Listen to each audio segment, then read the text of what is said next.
It's 9 a.m. So we will get ourselves started today. Welcome everybody. Thank you for being here today. I'm going to let Donda do roll call and everybody introduce themselves. All right, let's go ahead and start with Maureen.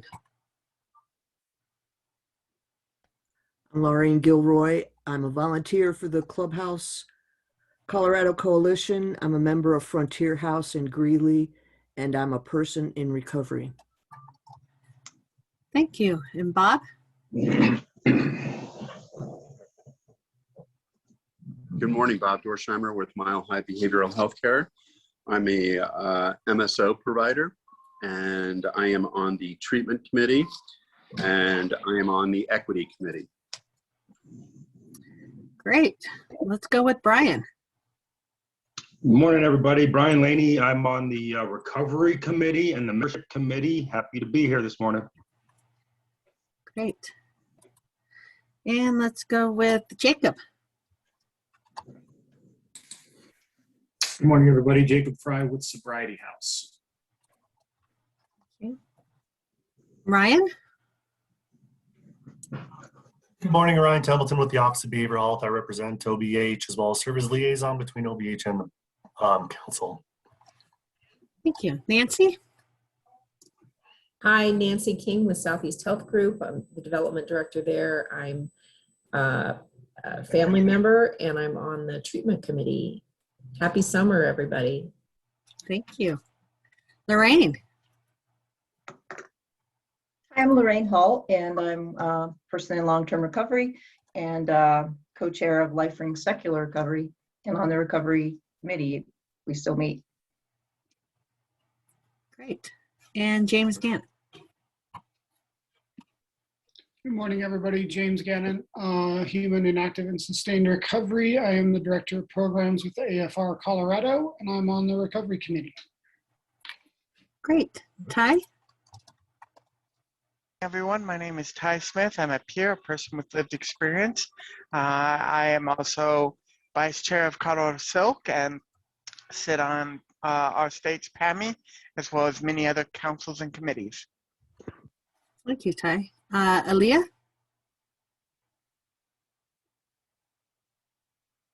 Maybe. Sorry, I have too many screens now. I can't. I'm Aaliyah Andrews. I am your OBH recovery TA, and I am at OBH. I think I said that. Have a good one, everybody. Thank you. How about Margie?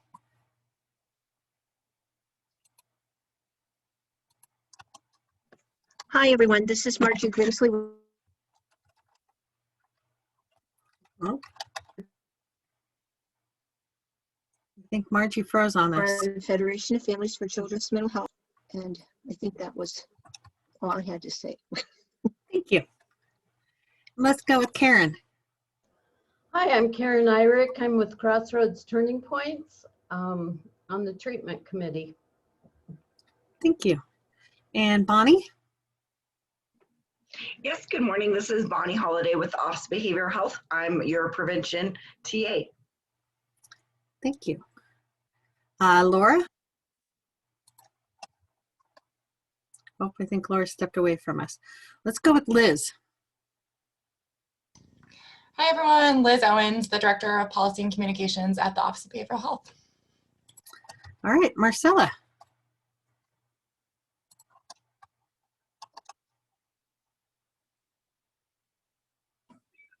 Marcella Pies with Idea Forum Incorporated. I am on the treatment committee. I am a treatment provider, and I am a family member. I'm only going to be listening today because I don't think you want to hear me. We always want to hear you, Marcella. And she's a rock star. Yes. Oh, that's so nice. That is so nice. I needed that today. All right. And Jacob Marion.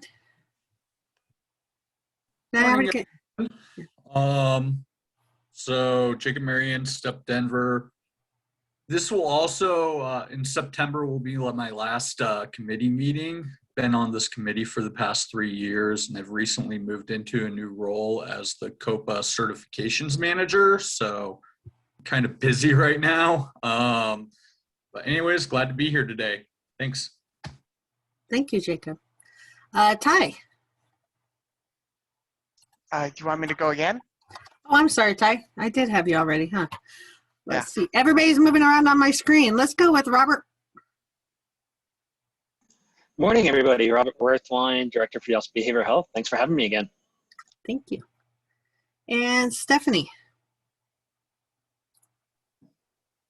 Morning, Stephanie Sanders, Grants Manager at the Office of Behavioral Health. Okay. And Keith?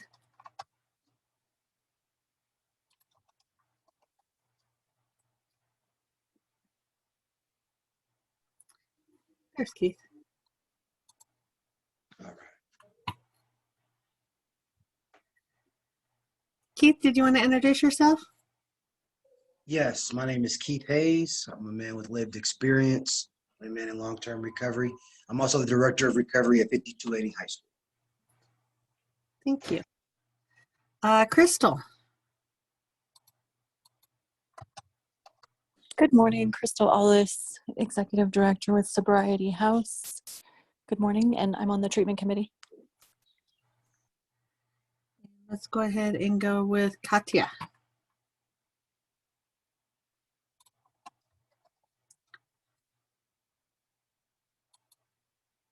Katya, you there? Yeah, sorry, I had like an alarm going off. But hi, everyone. I am Katya Morquecho. I'm the Youth Advisor, Youth Coordinator on the Healthy Transitions Grant.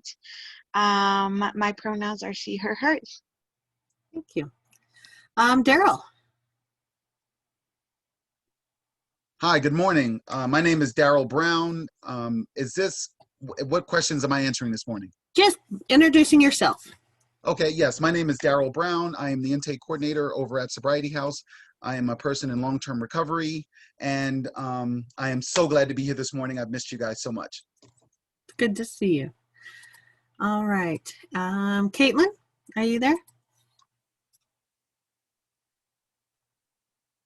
I am. Good morning. Good morning. Caitlin. I co-chair council with Julie. Super excited to be here today. Good to see everyone. Great. And is there anybody besides Julie I missed before I turn it back over to her? All right, and I'm Julie Corbett, co-chair of the council, and have served as co-chair on recovery and prevention committees in the past, and I'm happy to be here with you guys today. So our first item, of course, is the approval of our minutes from last month. So if someone would like to make a motion on that, that would be great. Make a motion to approve the minutes. Do we have a second? Second. All right, all in favor say aye or raise hands. Aye. Any opposed? Any abstaining? All right, thank you very much. All right, so we did all of our work over the last few months with the help of our wonderful TAs and looking at all the things that were needed in our communities and our state, and came up with some really fabulous recommendations, finalized them last month. And we're here today to hear from the Office of Behavioral Health, to hear what was incorporated and what's going on with that block grant, and to acknowledge all of your hard work. So thank you, and I'm just gonna turn it right over to Ryan. Yes, thanks, Julie. Thanks, Bpac. We have Liz and Robert and Steph Sanders, our grants manager, with us for the first hour, so until 10 o'clock. So perfect timing. So we'll get through both the recommendations, and we have written response, but also an opportunity with Robert and Liz and Steph to ask any questions related to responses. Due to kind of everything going on within the behavioral health system now, with a lot of additional funding, whether it's federal stimulus funds and whatnot, yeah, I mean, some of the responses may not be specific to block grant funding, which we've kind of been back and forth talking about, but I think that the timing right now provides us with massive amount of opportunity to kind of meet those the needs of Colorado, and I think we're at a really good time to move this in the right direction. So with that, I will share my screen so you have both the recommendations listed out as well as the written response, and then we can go through each one of them.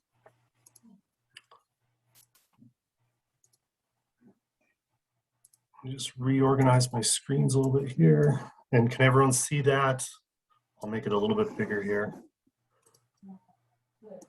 So these are the recommendations. Each one of them, there were 6 from last month. If you all remember, so I'll walk through each one of those and let Robert and Liz kind of take the reins for the response, if that sounds good to everyone. So with that, first recommendation was create a centralized resource hub overseen and implemented by the Office of Behavioral Health that includes providers of prevention, treatment, and recovery support services and combines and incorporates current resource directories and services, ensure provider communities across the continuum of services are aware of the hub and ensure the hub is consistently updated. So with that, Robert, Liz, kind of... Yeah, so thanks, Ryan.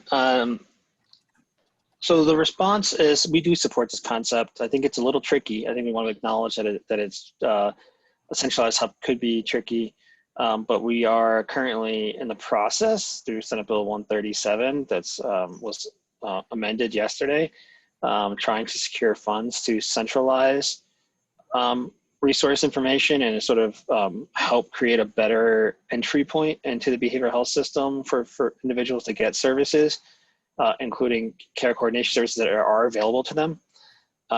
So we're really excited by that. We fully support this concept. Where this gets really tricky is that you have so many different hubs. Like, so if you're a part of a Medicaid system, you have a hub there. Your private insurance might have a hub. Local county governments have hubs. So really going to rely, really what we want to invest in is the technology that's able to connect all those different hubs to create a singular hub, and particularly sort of getting with the times and having a really robust web-based, mobile-based information interface with users. Is there anything else you want to add to that? Sure. So yeah, Robert referenced Senate Bill 137 and being amended yesterday. So it adds money specifically for care coordination. And so where that dollar amount ultimately lands right now, it's around $30 million.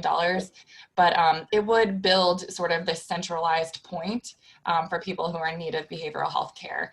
And not only would it be for people in need of behavioral health care, but it would also connect people to other services like food and housing and other supports that we know that people need to support their behavioral health or just their well-being. So the legislative session wraps on June 12th, on or before June 12th, which is a Saturday. So we should know in the next week and a half for certain that we have funding to move forward with this. But part of that, the legislative language lays out too that there will be a stakeholder process and that we'll do this in close collaboration with Medicaid and with the Division of Insurance. So I think it has a lot of potential to build kind of something like what you all are looking at here. And I know we're super excited about it. And of course, this aligns closely with the Behavioral Health Task Force recommendations. So fingers crossed, but looking good there. I have a question. Yeah. Yeah, go ahead, Ty. Liz, what will the stakeholder process look like? What will the ratio of peers be? Yeah, that's a great question, Ty. The bill specifically calls out that it doesn't, specify like what percent or anything, but it calls out that we have to have representation from people with lived experience. So that will certainly be part of this group that will be discussing the care coordination process, but not a specific percentage. So I assume that's a priority for you all to make sure that those folks or you all are represented.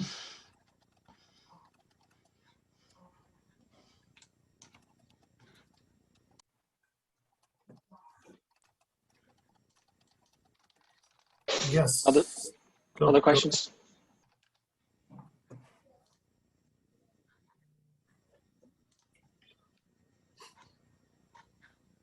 Yeah, so not hearing any other questions. Check the chat quick here. Doesn't look like anything in the chat. So with recommendation 2, OBH shall provide timely and consistent information on funding opportunities to organizations for marketing and outreach activities to inform consumer and resources available to inform consumers of resources available. Yeah, this is a bigger response. Ryan, is there a way to send this to the members? I see some people squinting at the screen and wondering if there's a way for them to look at it. Send it right now. Thank you. Thanks, Donda. Yeah, I can take this one. Well, I can wait until it's sent out and then I can take this one.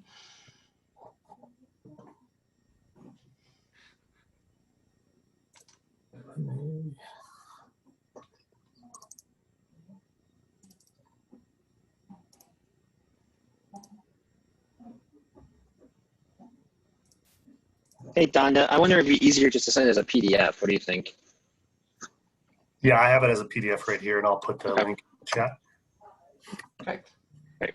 Send it as well, just in case. Yeah, so I put the link in the chat. Let me know if it's hard to open and I can change the, but everyone should have access to view that PDF document in the chat. Is anybody having trouble accessing it? Should we?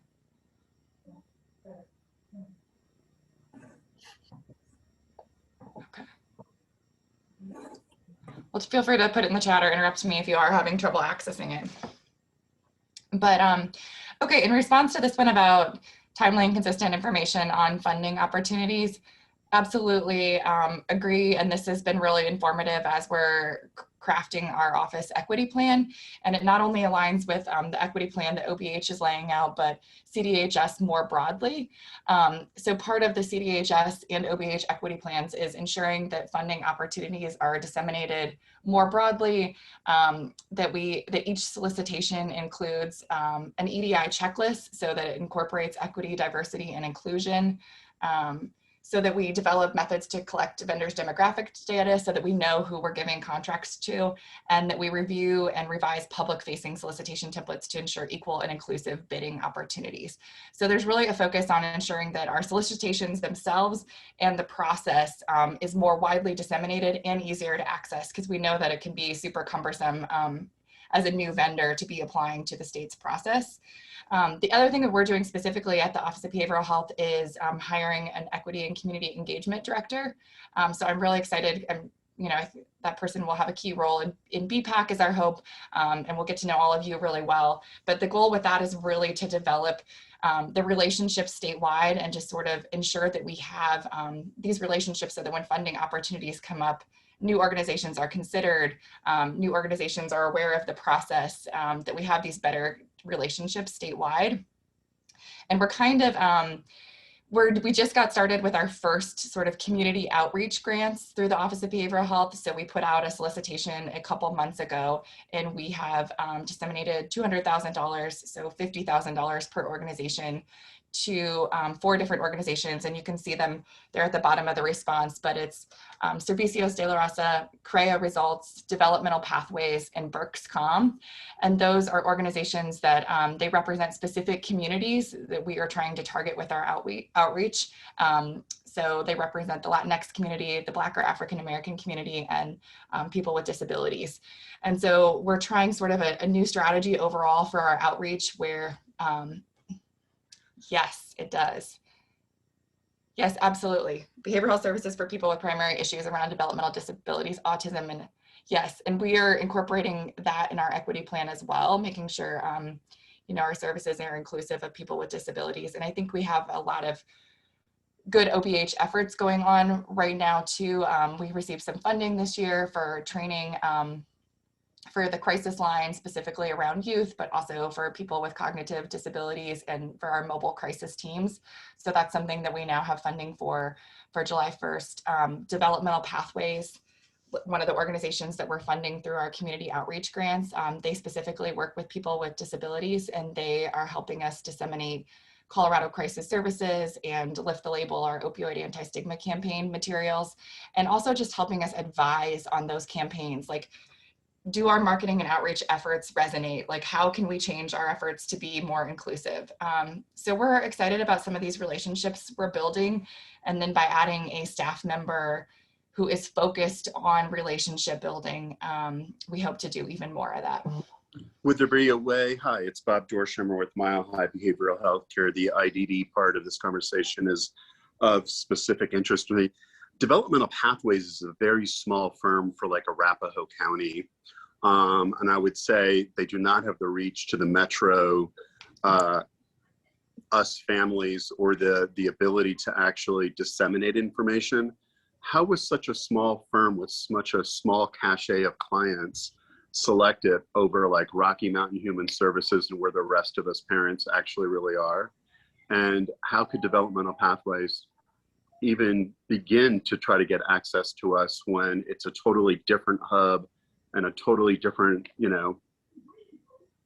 I just can't understand that award actually, or how they would have access to any of us. Well, I appreciate the feedback on them. They are who applied for this solicitation, and we believe that they have a good plan that shows that they can reach more than just what sounds like Arapahoe County. The contracts have just been executed in May, so we're really just getting started with this work. But Bob, I think that's important context for us to consider. We have a staff member who is dedicated to managing these contracts, and so I will ensure to share that feedback with her. But I think, we really see this as an opportunity. This is something we're trying, and there may be other partners we want to work with in the future, but for this solicitation, Developmental Pathways is the one who applied, and they had a strong proposal. All right, as long as we can continue to provide feedback, good for them for trying, but they're not integrated with Denver Public Schools, or it's going to be a really heavy lift for them. And once again, for the IDD community, our services are fractured and aren't joint put together. So it's disheartening, specifically for as me as a parent of these two wonderful adoptive young men. But once again, it's an outside group where a larger group of people are that are not going to be represented. So let us know how we can stay involved and support them so they're successful. That's the bottom line. And that's what I care about most of all. But again, I'll continue to push the state that IDD services are way too fragmented. And it gets even worse when you add behavioral health.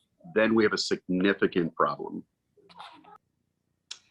Sure, and thanks again for that feedback. And the solicitation did go statewide, and we did, send it out to organizations that work with people with disabilities, as well as with diverse populations across our state. So, I think this kind of, Bob, brings us back to the original point, which is sort of that we have more work to do on our community engagement in general, and so that different people, different entities apply to our solicitations. And so, acknowledge that, and absolutely, we have more work to do.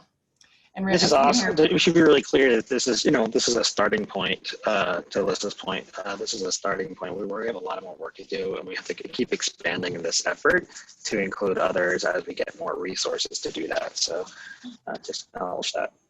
Yeah, I would absolutely, and several others would love to be able to support the department in doing that for ID and behavioral health. So you've got people that are happy to support and try to close the gaps for us so we can be a tighter community and provide better care for our kids. So let me know, and I'll donate some time. My term here on my bonus COVID year is coming to an end. So I'll have some time on my hands to dedicate to the IDD and behavioral health if there should be such a need. Look me up. I'm happy to serve. That's great to know.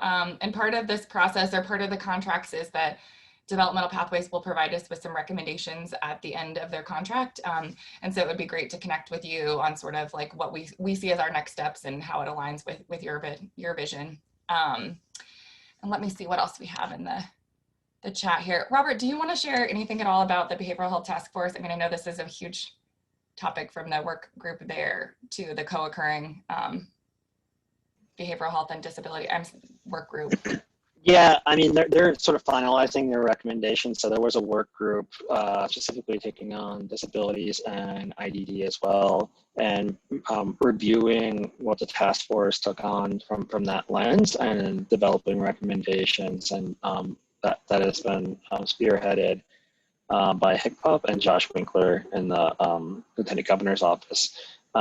Just because we ran out of time in the task force and acknowledging that this is such a significant overlap and needs are overlapped between different populations, and mental health is not, binary. So,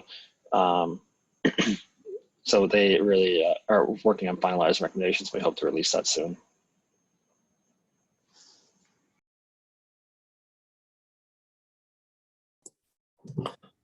Okay, any other questions related to this response or recommendation?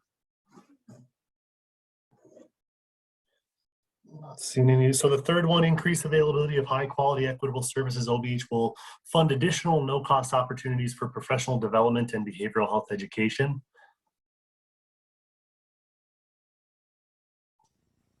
Do you want me to take that one, Robert? No, I can talk a little bit about this one. Well, we both can, I guess. You want to start? No, you go ahead. Okay. So again, we think this is a great recommendation. We're currently identifying funding for these efforts. This includes sort of having a centralized learning platform for anybody in the state, so we can make information readily accessible, and we can make trainings readily accessible using current technology. Really taking an adult learning approach, and we also want to help sort of increase our reach with training and competencies to rural areas of the state and not require people to have to travel. So we're really looking for other ways than just in-person trainings as well. Now, adult learning has really come a long way, particularly under COVID as well. And we want to make that technology available to increase not just the number of people who are trained, let's say people getting peer trained, but also increase competencies for different providers and diversifying our workforce. So so that's what we're hoping a learning management system will be able to do, and increase the trainings and the quality of providers we have in the state of Colorado. So we're looking forward to that. That is something that is being looked at in Senate Bill 137 through amendments under workforce development.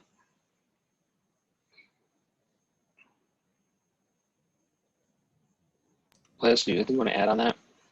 I think you covered it, but ask questions, please. And this will help also with recruitment into the industry, which is a significant problem right now. So the training part, but how is the recruitment piece happening with the state?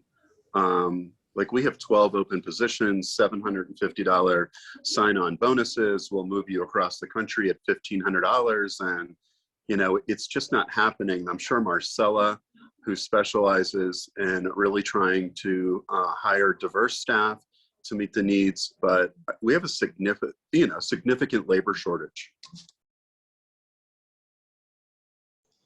I don't know if Marcella wants to respond before I do.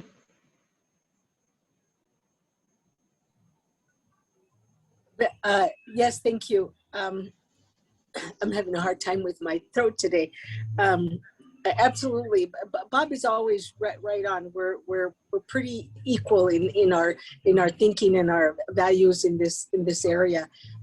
It's amazing how there just is no availability. We've done the same thing, and in our case, we have 90% staff who is bilingual, and even in that, with that network, we still really struggle to identify even entry-level trainable individuals in this field. So all of the help that we can get it has to happen. It has to happen in order to provide all of the services that the rest of this document talks about.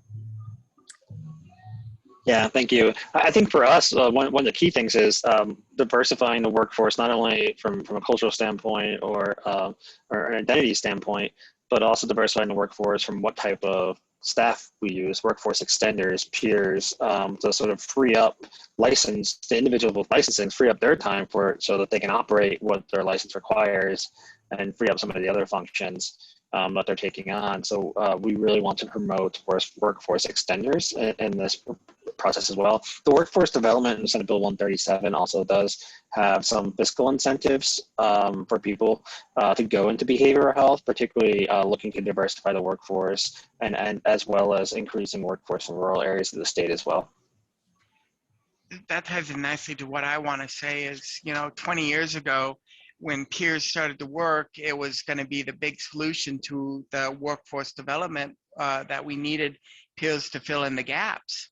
And I'm just curious, when you say professional development, how much of this is for peers to be able to develop and learn and grow? Can a peer specialist find a passion and then get continuing education and supports to become maybe a clinician or a higher position if that's what the person wants? Yeah, so as far as the education component, this is exactly what we're talking about is making training available to create not only a workforce extender program, but to continue their competencies and growth. Obviously, when you start getting to a clinical thing, we start getting more in the DORA lane of licensure requirements and education requirements. But we're hoping that the fiscal incentives really would entice folks that are who want to become clinically licensed that are workforce extenders and peers to do that. So we're hopeful that those incentives exist. Absolutely, I think that's a great way to go. And I think the other thing too, what's changing now with peers is really looking at sustainability of funding. And I know there are a couple bills this year that are really trying to take on that sustainability of the funding for peers, which tends to be the biggest hurdle for a sustainable workforce extender system. Robert, this is Margie Grimsley, and I was wondering, referring to the last sentence, and so basically what this is saying is that OBH will be the determinant of whether other trainings that currently exist or that entities want to create within their own kind of an environment would then not be credentialed. I guess I just need to be more clear on, is the state assuming that it will be the trainers of everything? Yeah, and no. where do other people fit into that do different trainings that are not credentialed by the Sure. Sure. No, I think what we mean here is the state-funded efforts. The OBH funds a number of efforts around training. We're not going to be the end-all and be-all for every single training that exists if it's not related, particularly if it's not related to state-funded efforts or licensure efforts. So I want to say that first. But I will say that even OBH alone has multiple different trainings that are not coordinated with each other and not managed. So we are really looking at some of the particularly secondary education, so universities that really are experts in adult learning and how we can centralize and use technology to make trainings more accessible for everybody. That doesn't mean that if, let's say, we go with a university, that university is going to develop all the training.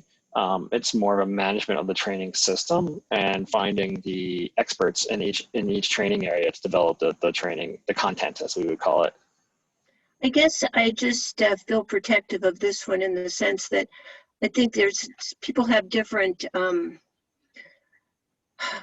defining expert can be different from different people's lens. And for example, someone from a university, I would find probably a family member is better able to have input and understanding on what works best for them in a training versus in a different environment. So I would just hope whatever this process evolves to, that you're really committed to having the input from different people that are not just going to get the training, but also those that are going to benefit or be the people are being trained about, if that made any sense whatsoever.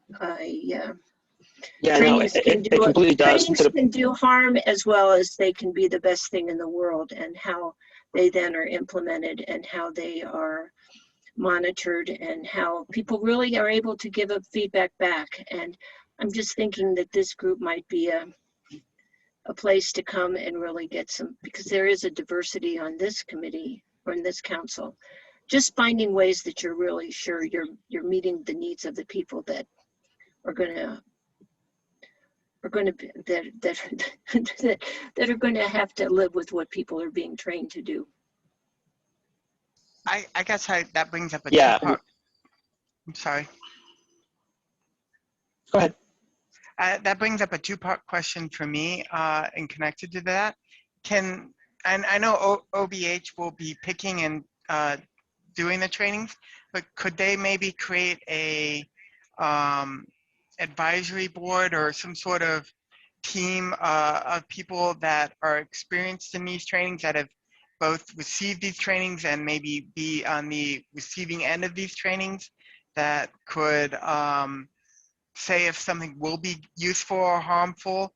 And then my second part of that is, if a peer or organization created a very effective training, how would they go about and getting this training submitted to OBH if they're not an entity that's, you know, really connected with them?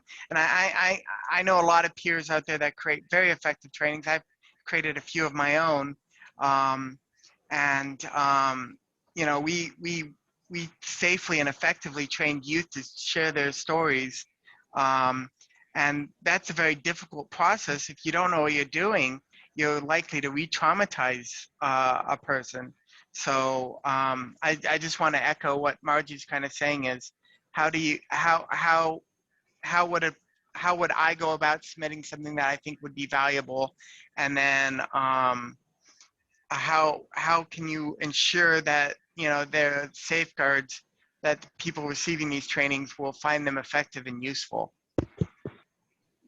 Robert, I would like to make a suggestion. This is a wonderful body of people that I've served with for the past 7 years, and maybe for the training component that the department is working on, maybe you guys can swing it past us and the Bhpac, because it's such a large cross of Colorado and how we're just made up as a commission.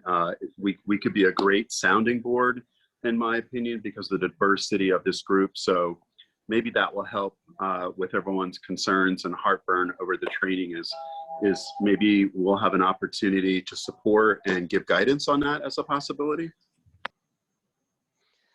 Yeah, so a couple of things. One, there absolutely, whatever we do, we'll have a stakeholder process. I think we're going to have to look at, because the time commitment and making sure that it fits. I don't have a preconceived notion of sort of whether it should or shouldn't be this group. I think we have to look at the sort of the mission of this group and the time commitment, and making sure it's not too much, that we're not putting too much on you all, in addition to all these other policies. So, but regardless of what process we go forward with, there has to be a stakeholder sort of feedback loop, a continuing sort of stakeholder input. We haven't really gotten that far ahead of what that looks like just yet.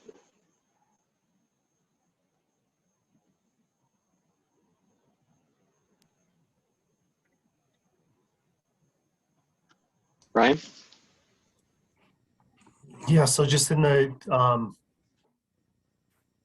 for time here, going to 4, strengthen coordination among all organizations providing services across the continuum by endorsing collaboration, promoting warm handoffs, and standardized information sharing.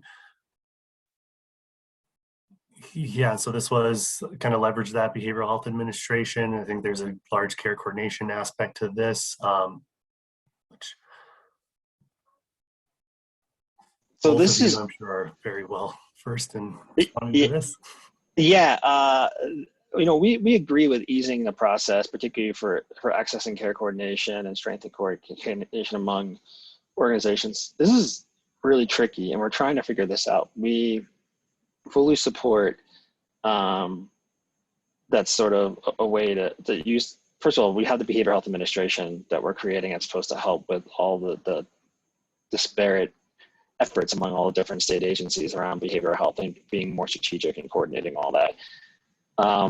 The second part of that is the care coordination part. We're really working with healthcare policy and finance and having a conversation about what that looks like, because each regional accountable entity is funded and required to do care coordination for their clients. Most private insurance is required to do care coordination for their clients. Some local communities have their own care coordination. We don't want to, one, we don't want to duplicate efforts. Two, we need to make sure the efforts that are out there are working, right? We want to make sure they're working. And then three, some of those systems are I don't want to say they're closed to their members, but the information is sort of within the members themselves, and they're managing sort of care based on their network that system has, like Array or an insurance company. But that information is not always readily accessible if you're outside that system. So we're trying to figure that part out. But we absolutely do know one thing. We have to make it easier for people to start somewhere. And if they have any questions, any need, that we're creating a gateway. And then we can assess, oh, you have care coordination services available to you. Let's help you get connected to those. That kind of work is at a very minimum, we have to be able to do that and make it more accessible for folks to get started. We also have to look at folks that don't have care coordination services available to them, and how do we develop that capacity as well.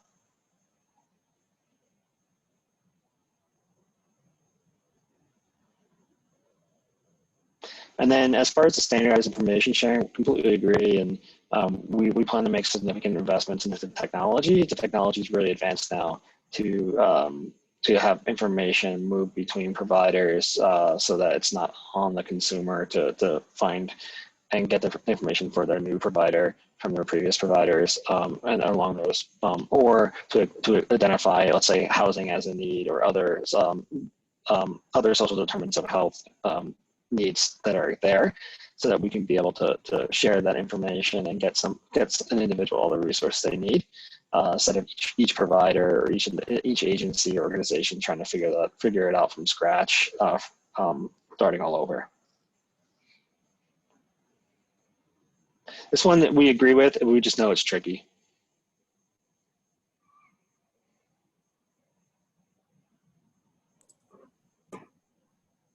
Yep, so any questions related to that? So a clear way to improve care coordination would be to leverage and pressure HCPF to reimburse for appropriate coordination and navigate the CPT codes. Yeah, I mean, there's that relationship working with HCPF to ensure their RAIs, those regional autonomous entities, are kind of involved in this process too. So, yep, I mean. I was typing that at the moment Robert said the words healthcare policy and finance.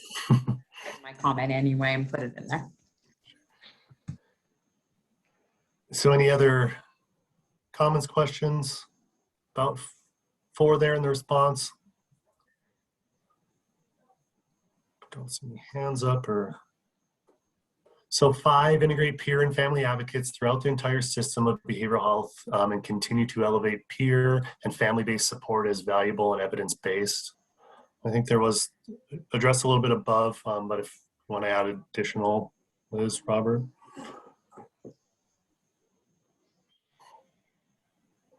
Kind of that. Yeah, I mean, we're in full support of this, and as you, yeah, we're I say workforce extender because I mean, in Colorado, that largely means peers and people with lived experience. However, in some states like Alaska, it's not a requirement that you have lived experience as a way to do workforce extenders, particularly as they try to address behavioral health needs in their remote areas. So that's why workforce extender sort of is anybody that sort of extends the capacity of the clinically licensed workforce is what a workforce extender is. I'm really big on that. I'm really open to it. Now, that doesn't mean we can't. It doesn't mean we stop trying to increase our clinical licensed workforce. We need to continue to do that as well. So I don't know if, Liz, you want to talk about the bills that are up this year that are supposed to be helping sort of with making this more sustainable. Yeah, absolutely. So, I mean, Mental Health Colorado's peer bill, of course, has moved through. Is that 1021, Ryan? we have reference here? I can't Yeah, remember that's right now. 1021. Okay, I was thinking it was. Yeah, so House Bill 1021 is the peer bill led by Mental Health Colorado, which allows for reimbursement from Medicaid for peer services. And so that's an important step, as well as what we're seeing now through Senate Bill 21-137 with the workforce development piece that is really focused on ensuring more support for peers. Also, Senate Bill 137 has pieces around recovery. So it's, really the first state funding for recovery. So I think it's $1.6 million for a grant program for OBH for recovery community organizations. So that also helps provide, excuse me, a funding stream for peers or for recovery. And then there's another $4 million in Senate Bill 137 specifically for housing.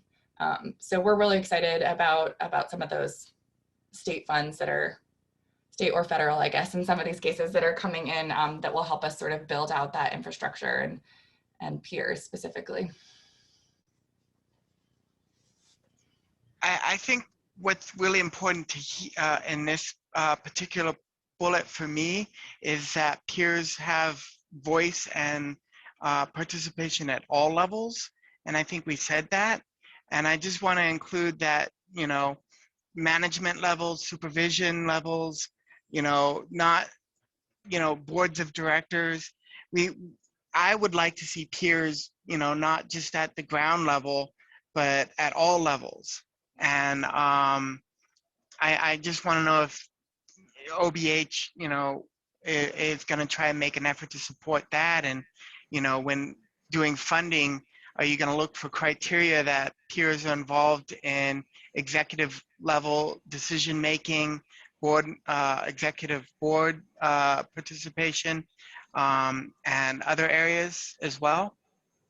So I think we're very. I want to be careful when we say peers and people's lived experience. It's a little. It could be different, right? Peers being sort of serving a professional, someone with lived experience serving a professional capacity versus you can have lived experience and not be operating as a peer. So, I'll say this though: we typically don't dictate executive structures of community organizations. We typically don't tell people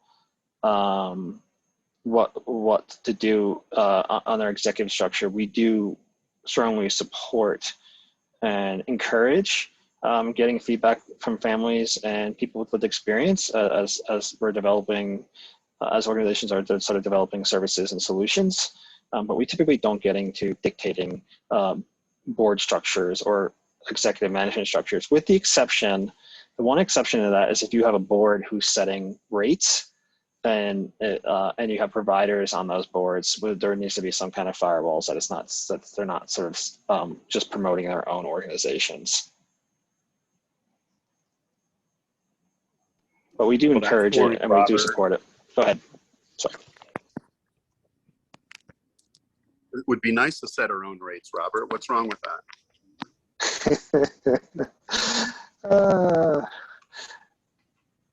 Sorry, folks, a little light humor.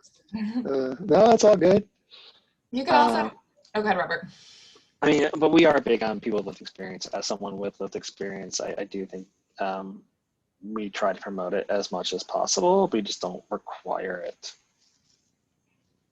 I don't think you should have to acquire it, but I know SAMHSA, I want to say over 10 years ago, I don't remember exactly how long ago, had a big push to have peers at all levels. And, as we define autonomous peer services here in Colorado and try and build peer services, it'd be nice if peers were valued, because, a person with lived experience can be anyone. And when I first tried to bring Peer Run Respite here in Colorado, I was told that peers weren't capable of running such an organization. There's bias and stigma to think what our capabilities are and what our capabilities can be. And, the data and the information shows that, peer delivered services are some of the best outcomes, yet it's not as supported as other services. So I just want to, really push that peers can be and should be at all levels of a decision-making process, and not only the solution for ground labor. Yeah, no, I agree with that. I think what we were just distinguishing is not telling private organizations or community organizations how to structure their executive management. However, what I'm hearing from you is making sure that peers are incorporated into the complete continuum and decision making around that continuum of services, which we wholeheartedly agree. Ty, this is Marcella. I completely agree, and as a result, it should not surprise you that at Idea Forum Incorporated, with the kinds of things that I've reported to this group, you could know that we have a lot of people with lived experience on staff. Some of the finest clinicians that we have are long-term recovery. And executives that we have. You're absolutely right. That perspective and that experience is extremely valuable, adds value to everything that we do. It's already been happening. We did not call it, we did not focus on the idea that they would be peers, but lived experience and individuals that perform as peers have always existed at IDEA. And I think that's true of many organizations. Hi, this is Laureen. I think we might be able to do something with the contracts or the proposals, and I say we, and actually it's OBH, I guess. There is some contracts where you have to present a policy that you have regarding hiring practices to make sure you have a diverse workforce. I think we could put something together like that so that you have to have the policy. I think we can have them do the policy. Nobody has to really follow it up with checking out to see if it's being done from the state, but people in the community can say, hey, we read this policy, you're not adhering to it. So I think with contracts and with requests for proposals, that's where the state has money. You have some leverage, and this is important to us and especially what I've heard about stigma. I don't want to just sweep floors, although I like sweeping floors because you get immediate gratification. But I've got a degree. People wouldn't think I have a degree because of the illnesses that I have. So I think it's important that we do a little bit more than, gee, it's too bad we can't do these tricky things. I agree. I think we're talking about two different things here. I really want to distinguish between telling an organization who's on their board and who's their executive manager. The services that we provide and the continuum services include workforce extenders and peers as the way we deliver services. And I do not, when I say peers, I don't mean sweeping floors or anything like that, but they're actually part of the interventions and the services that are provided to individuals trying to seek services. So I just wanted, that's why I'm sort of distinguishing between the two. And then I think that the best way to support peers is to have it sustainable through funding, is to have it reimbursed, and which is what the bills this year are trying, are our first step in that direction of getting these peer services sustainably and reimbursed. I mean, that's really key. That's really important if we're going to make peers a part of the intervention teams. I see that Bob and James. Robert, I guess I'm still struggling a little bit, and I'm sorry, James, I hope this is the same question you might want to ask. The piece that I'm really struggling with is Mile High has moved in a significant peer direction. We have a whole aftercare department now, 14 peers we hired. We're doing that generally out of general operating dollars. So when you're talking about reimbursement, where and how is that mechanics going to take place? So can you give us a little bit of a deeper dive? Like what codes are out there that would be turned on currently in our Medicaid formulas that we currently don't have access to? Or would this be block grant funding to agencies that are applying to support FTEs And I'm just really curious on how I would support my 14 other than out of general operating. Well, no, that's exactly what we want. We want to see happen is Medicaid reimbursed services. So I'm thinking this, Ryan, maybe in the next meeting we can discuss the bill that is it passed, Liz? Did it pass, or is it still? Good, yeah. Yeah. So we can discuss more in robust the bill that for peers that is out there for it says recovery services, but it really is the first step to getting Medicaid reimbursed. Bob, to your point, so that organizations are not scrambling to figure out how to take a dollar here or a dollar there, and that our largest funding sources are contributing to peers, and our largest funding sources is Medicaid. I completely agree, and I think that's what we want to see. When I say sustainability, that's what I mean by sustainability. It's not trying to scrap dollars here and there to get a service reimbursed, a peer service reimbursed. It's really, really important. And I think James, and then we can go to Ty, and then I do think we need to move on at some. Yeah, I mean, I'll make this quick. I mean, this is more of a call to action. You know, we're talking about making sure that people with lived experience, or let's just call, you know, we're working to solidify this workforce, meaning Colorado peer and family specialists, organizations like recovery community organizations and RCCs, organizations like Bob's that have truly implemented this workforce. You know, it's not necessarily on us, but us as people in recovery with lived experience, we need to make sure that we're advocating so that we do have a seat at these tables. You know, I want to commend the OBH for sharing this information and really doing a great job with making sure that peers with lived experience and certified peers know about this. So I hope that continues, you know, because our voice and our input, not only through the recovery community organizations, but just as people with lived experience, is invaluable. You know, this workforce is not going away. You know, as Liz shared, you know, the language is in there. This is not going away. There's going to be more and more funding. So, you know, it's more of a call to action to people in lived experience to share this information, get our community involved, let us have a voice, because we're starting to be heard. And that's the important part. So thank you, guys.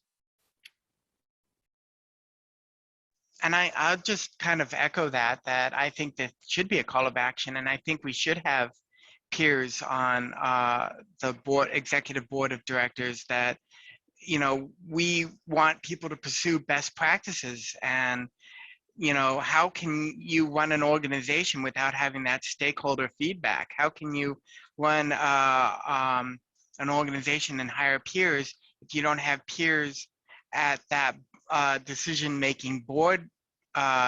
You know, I really think peers should be at all levels, and I really commend Charge Resource Center, because they actually have dual boards, one entirely made up of peers that has equal say in how the organization is run. So I don't know. I feel like if we request best practices, this is a best practices that we should request.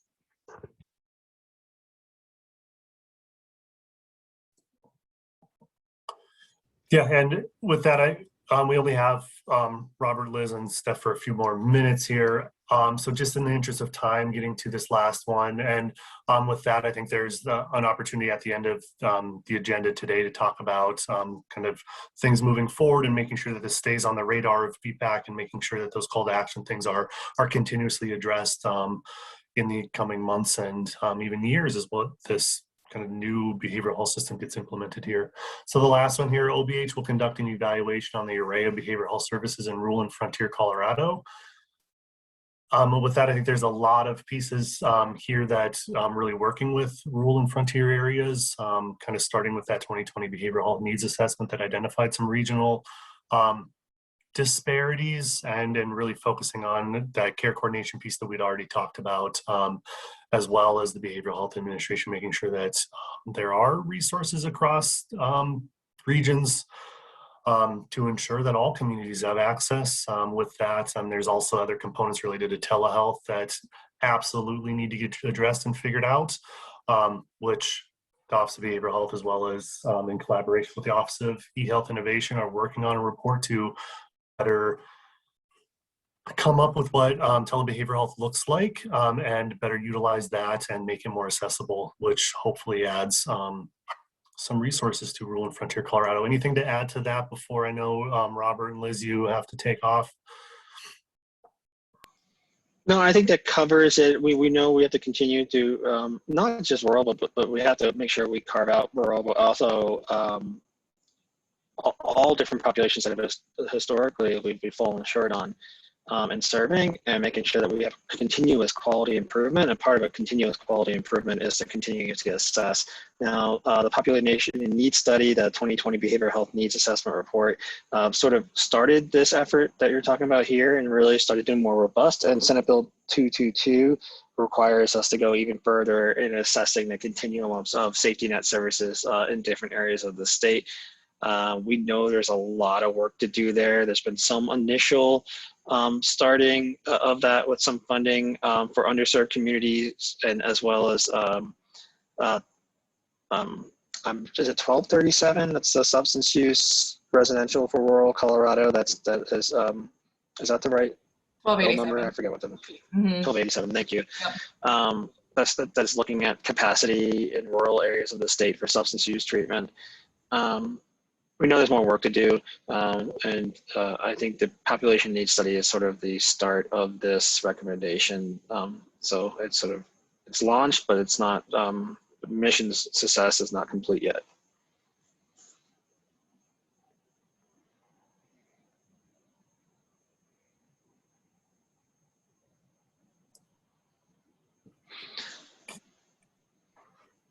Yeah, anything else before we lose Robert and Liz here? We got a few more hours of BPAC today. This is Margie. I just want to real quickly say, I think that the BPAC really models what we're trying to say, just in our criteria of who is on the council, and that we do have the 51% consumer family member representation. So this is an opportunity for the state to help educate, because not everyone has that understanding. So if it becomes part of the grant process to help ensure people understand the value of having people on their boards and in any governing board process, that it will make their work better. Yeah, happy to do that. Happy to educate our community organizations on the value of it, and that we support it and encourage it. Where I have to kind of draw the line is requiring it. It's a whole different level when government's requiring organizations to be structured a certain way. If we're not paying for that specific function, we don't pay specifically for board of directors and those kind of things, but we do encourage, and we're happy to strengthen that effort. But it sounds like, Ryan, the next BPAC, we should discuss the recovery bill that is supposed to help with sustainability as a starting point for funding peer services. Yes, so I think that so we recess for July and August, and then when we come back, I think that is a perfect opportunity with kind of that complete wrap up of the legislative session that ends in 9 days, and then really focus on what implementation looks like there, which hopefully we have some things really set in stone there about implementing these new programs that are established through bills this year. And at that same time, there's the potential for that interim committee, which we'll be talking about shortly, or that interim process to spend the additional $450 million of funding that has been set aside for behavioral health. So a lot of stuff happening over the summer, which, yeah, I mean, I think the next meeting in, what is that, September then, is I think a perfect opportunity for us to kind of pick up a lot of this stuff. And also I want to continue to challenge BPAC to make sure that us at the Office of Behavioral Health are continuously, or making sure that you all are continuously checking on how we are implementing these recommendations, both from this year, previous years, just to make sure that this group is an advisory body to the Office of Behavioral Health. And it shouldn't be that, oh, you submitted recommendations and therefore they're done. Like, no, this should be continuous. This should be living. I might get some reprimands from my boss, Liz Owens, and the director of OBH right after this meeting. But hey, I mean, I want to support BPAC as well. So with that, we'll let Robert and Liz leave. I appreciate the time. Go Go ahead, Lauren.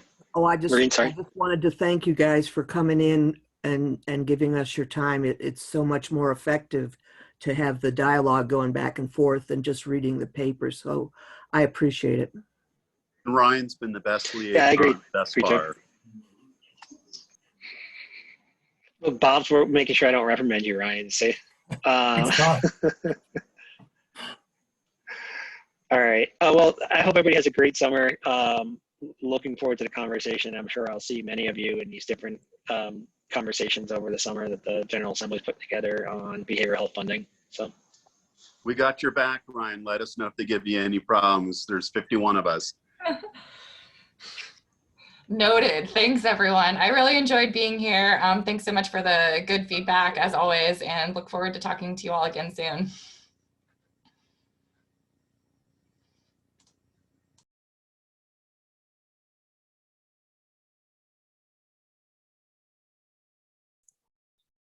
Yeah, so I guess with that, how are people feeling? I mean, it's been an hour of kind of intense discussions. I mean, looking at the agenda, or I should just kick it back to the chairs.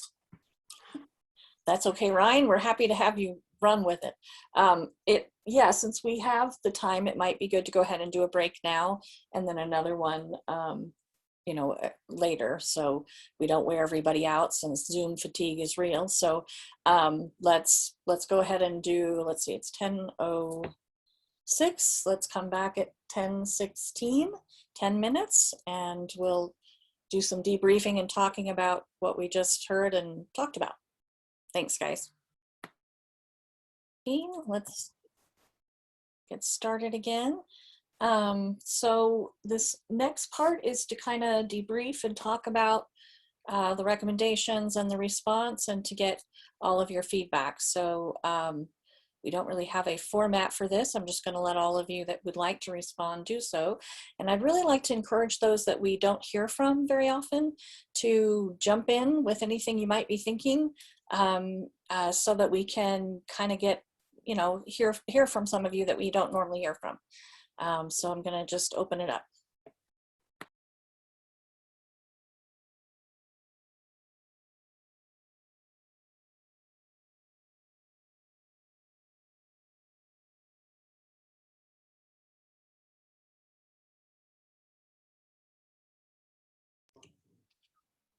All right, since it's quiet, I'll jump in. So we had a conversation about organizations in behavioral health being made up of their consumers. What I can tell you, when I started my career, there was no one, almost no one in recovery that had a clinical degree or had any type of decoration behind their name that was associated with recovery, peers, or lived experience. Hate to say it, getting older, over the past 27 years, I've now noticed that it's significantly changed to the point where you have a gay executive director who has family members with lived experience. I'm in my own food recovery since I've had gastric bypass. So what I would say back to Ty and others, the industry has been changing significantly. And I really would like to put forth that Bhpac has been a really key component of this. When we started talking about recovery supports in the recovery subcommittee, us treatment folks were like, oh, the sky is falling. They're going to take the money and we don't have enough money already to pay for treatment. And how do we split the baby when the baby's already split? And, so through the dialogue and through the respect and through the understanding, I've noticed lots of changes. I think if we want to continue to advocate for people to be in leadership positions and to cultivate that, whenever you talk to state governments, local and counties, and you start telling them you kind of should start mandating this, is when they start pulling back. So I would be very careful about how we go about, including that but there is in, lots of grants that I apply for. Certainly after George Floyd, I can let you know there's a lot of diversity statements, a lot of inclusion statements, a lot of equity statements that are coming out of foundations and other grant-making bodies. I think that's the better way to go, and it's more tactful. Whenever you start mandating, you start getting into people's corporate philosophies, you start getting into all different kind of governance, DORA, regulations, but I think policies and guiding principles, and I think people can even update their bylaws within their corporate structures. And many companies from Coca-Cola to Delta have updated their inclusion as well as equity. And that's kind of where I was coming from many months ago when I talked about equity and inclusion, and really taking a deeper dive into that for this commission as to it's not just money, it's voice, and with voice comes money. So you can't get access to the money if you don't have voice. So if we don't start really taking equity and inclusion more seriously, as others are in the criminal justice industry, we need to continue to make that traction. Now, you've heard a few times today, there's millions, hundreds of millions of dollars the state has received that would like to start doing some spending. Well, we better keep an eye out on how that spending is going to happen and make sure we're at the table and we're speaking to people. So it was mentioned quite a few times today. And when they come back in September, I highly suggest we have questions and how did they make those decisions? So I don't know, 2 months off during the summer and over $100 million sitting at OBH and we're not around to talk about it makes me a little freaked out. I don't mind having the summer off, but maybe 2 months is too much. But I don't even know if we have preview over it, but I think we do.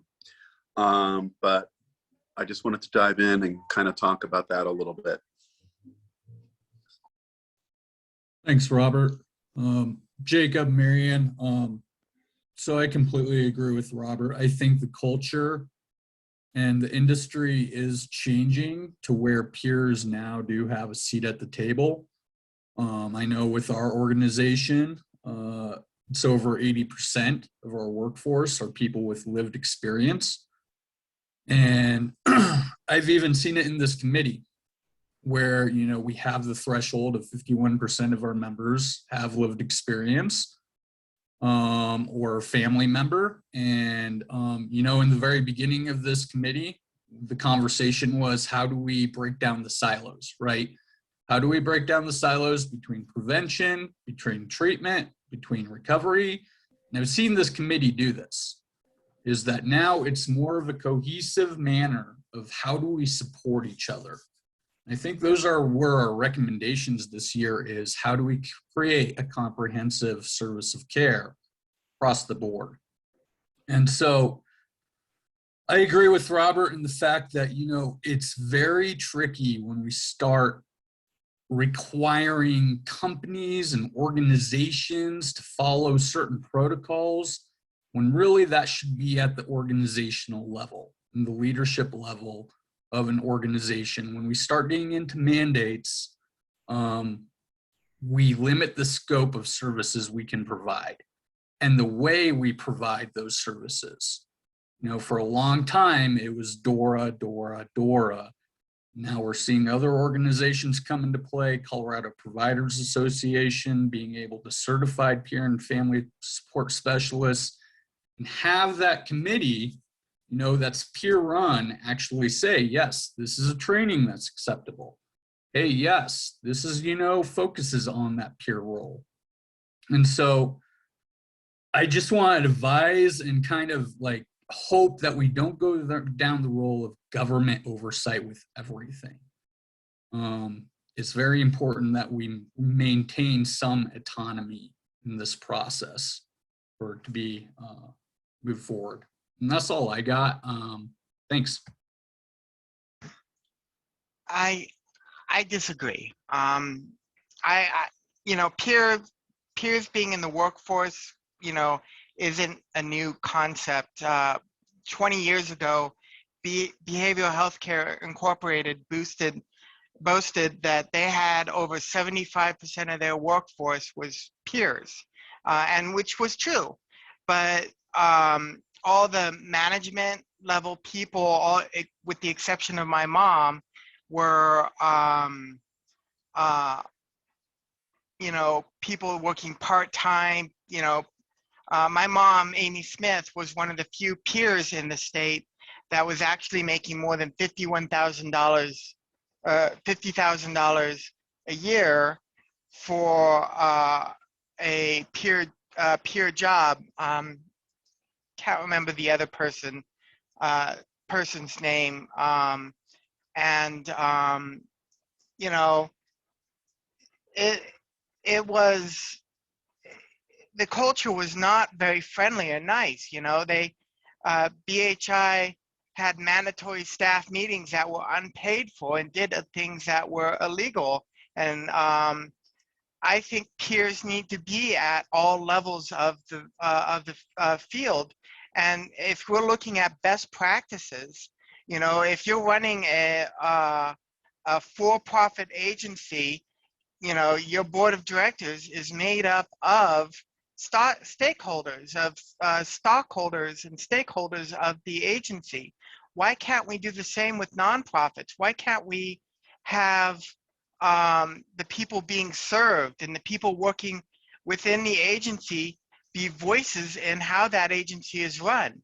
And I'm not saying that we have to mandate this, but we could give preferred treatment or preferred funding to agencies that do best practices and perform services that, to me, it only makes sense that if you are providing services to an individual, you should have members of that constituency on your board of directors to provide you feedback on how you're running and how your organization is running. Because if you don't, then you could be doing it poorly and never know.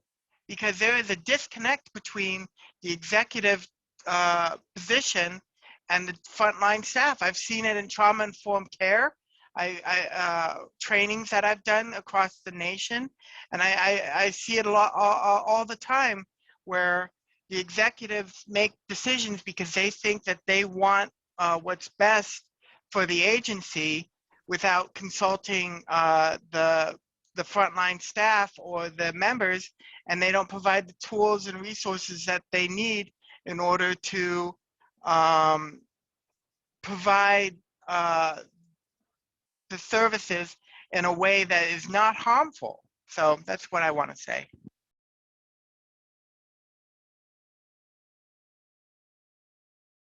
Nancy, go ahead. Hi, I wanted to respond to this. Where is the litmus test for who's a peer and who's not a peer? Because as long as I've been in Colorado and worked for Southeast Health Group, I know that the majority of the people that have served on our board of directors are concerned family members or people with lived experience themselves who are so passionate about getting their communities help that they are willing to serve on our board of directors. Now, nobody ever passed around a check, you know, a sheet that had them check a box, whether they were a peer or not, or a person with lived experience or not, or a family member or not. But I know that our staff and our board are majority people who have a close, passionate connection to fixing problems in behavioral health across our region and across the state. So I would not be in favor of requiring it. I would definitely just continue to fuel the people that have the passion. And I think there's more representation than you might think, Ty. That's my 2 cents. Thank you, Nancy. Bonnie, did you have something to add? Actually, I wanted to, maybe this is selfish, I wanted to take this opportunity to ask for some feedback. So I'm your prevention TA. I work in the prevention field, so that's upstream, I think, than a lot of the parts of the stream that everyone else works in. So I'm hearing kind of, it seems like there's this balance, you know, between mandating something and then encouraging something. So a strategy or tactic that I've been exploring lately when writing or starting to think about writing procurements for prevention services is asking organizations a question where they can describe how the members of their organization reflect the population they serve. And right now I'm seeing this as maybe a good kind of middle ground between mandating something and then also encouraging that representation.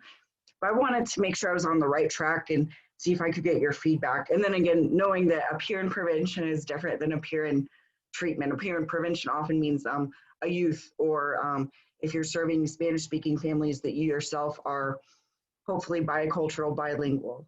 So what do people think about that strategy? Well, prevention's been doing it actually for a very long time.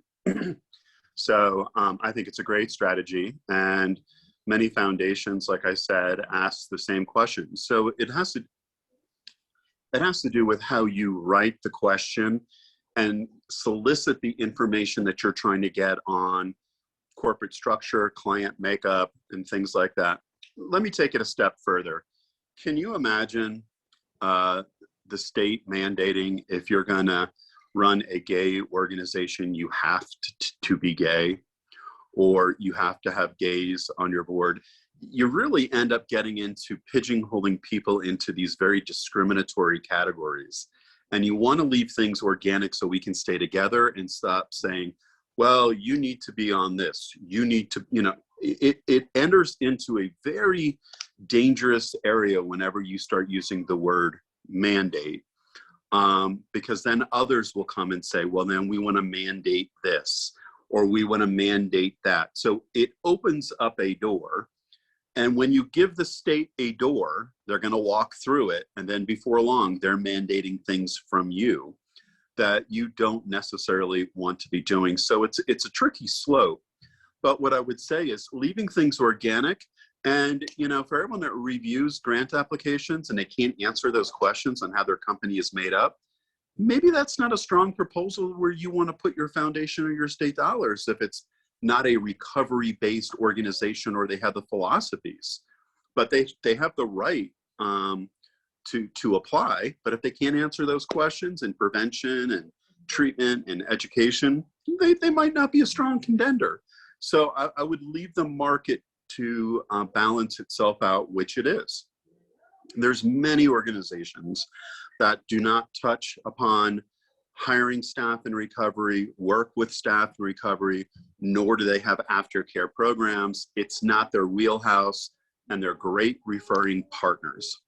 And many of them are your DUI agencies, your mom and pop agencies that deal with DUI all day long. They want to do the education and the treatment and out the door. So, you know, I think education is important. I think policy is great. I think how you write applications and allow people to describe how they do it. People in recovery are all through my organization, from my board of directors all the way on down. So that's our corporate structure that we believe in. We naturally wanted to do that. And agencies that want to be culturally competent and relevant will do that. And agencies that don't have an interest in that, we will know. So, but mandating companies that don't want to do it, that's where the hurt comes.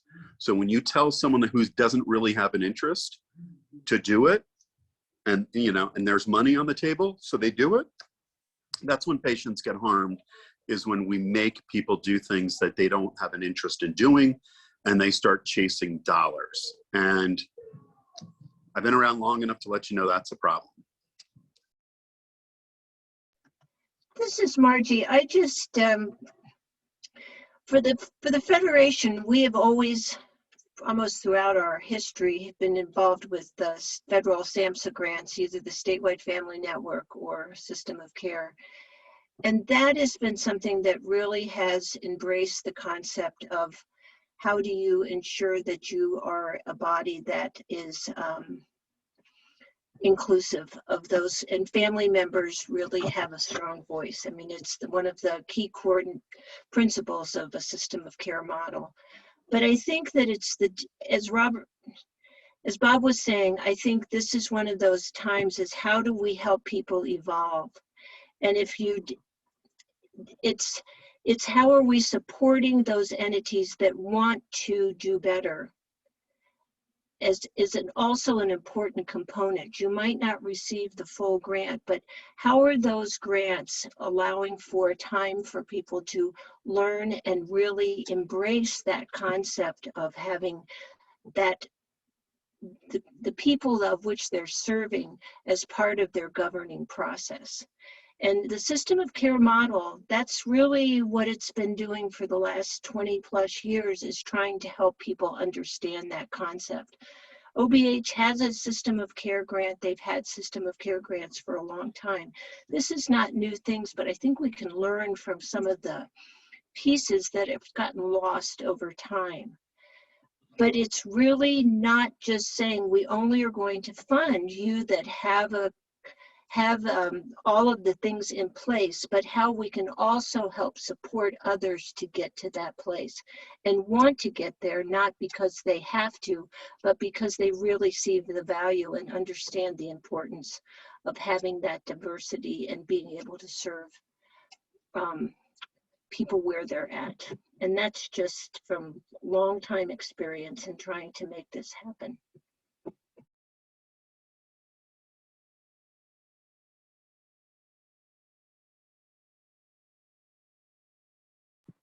Other comments or thoughts about today's recommendations?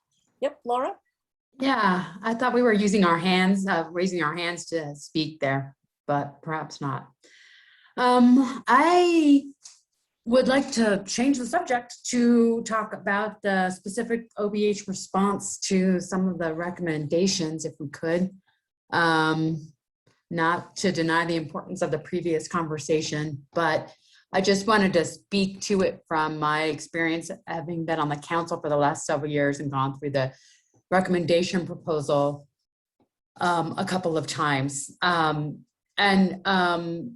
The main thing for me is that there is quite a bit of kind of political speak in the response, in that a lot of the responses are like, we'll work to leverage this, we'll collaborate to do this, we'll move forward to do X, Y, or Z. And I do think that that means we need to watch very carefully and observe what actually happens with the block grant proposal and when that block grant money comes back and where it goes. Having done this for a couple of years now, this is why when we are talking about recommendations, I don't know if you all have noticed, but I have tried to push for very, very specific recommendations so that there is not wiggle room for OBH to say, yeah, we agree with that. We tried to get HICPUP to do that, but oops, nothing happened. So I just want to kind of bring that back around, and I would maybe suggest that we have, as part of this council, a very specific process of reviewing what happens with the block grant proposal and when the money comes in and where it goes. So we watch the other end of this. That would be my thoughts on this.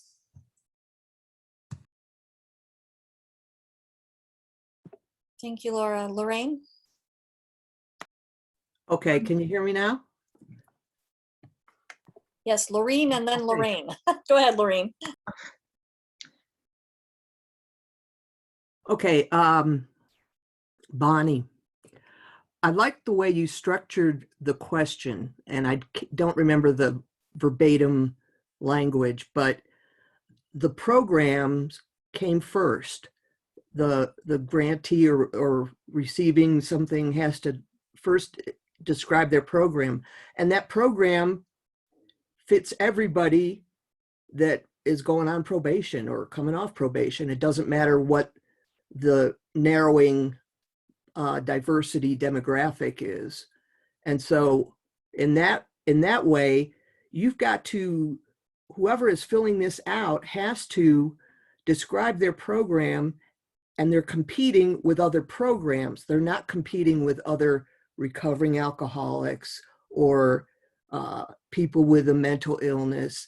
They're competing with people. And that's just a subtle way to start the ball rolling, that to get rid of the stigma. But the language is still there, which is why I like the structure, because we do have to talk about people having a mental illness or an alcohol problem or meth problem. So I like the way you worded it. And I think that when we're looking at other things, you know, and somehow how can we chip away at the stigma without destroying the whole behavioral health statue, I guess. Lorraine, go ahead. Okay, so I don't mean to keep adding questions, but I feel like there's a disconnect that we've talked about many times before. We call them silos between treatment, recovery, and prevention, starting with prevention, different order. But LifeRing is a completely peer-led organization. We have one paid person, and he's part-time. So what I hear, we've just really gone gangbusters in the pandemic with Zoom meetings, and so we have a lot more participants, and every single meeting there's like 3 people saying it's day one again, it's day one again, and these people are just not getting the help that they need. Often they're people who fall through the cracks because maybe they're not in a protected group, or they don't qualify for Medicaid because they make a tiny bit too much money, or they don't have insurance. And so, like, this one woman says, you know, I went to a therapist, and the therapist said I should go to a recovery center, a treatment center, but she's already got like 4 months of non-use, so she doesn't qualify as a person who needs recovery or treatment. Rather, she's already, they think she's recovered, but she's really still struggling. So as a recovery community kind of organization, different than some that bill for their services, I feel like this just leaves a lot of gaps to kind of what Laura's point was. So there's a lot of political speak, as you mentioned, Laura, talking about how we're going to collaborate and how you're going to, you know, get new, what was the term? Some sort of use some technology to bridge these gaps, but it just doesn't seem like it can be real. Like, I wonder how it will be done. I guess I just have that question. So that's what I was thinking about after all of this. I know we're using hands, but I want to qualify this to everyone right away. We are only advisory. So that's how this commission was set up. If it was actually a body that was able to make recommendations, we would have much more control as to the outcomes and recommendations and where those dollars go. So I do think, you know, trailing the dollars and staying as a advisory capacity is key. I'm 100% supportive of that. But just remember, we don't have the teeth. That's a good point.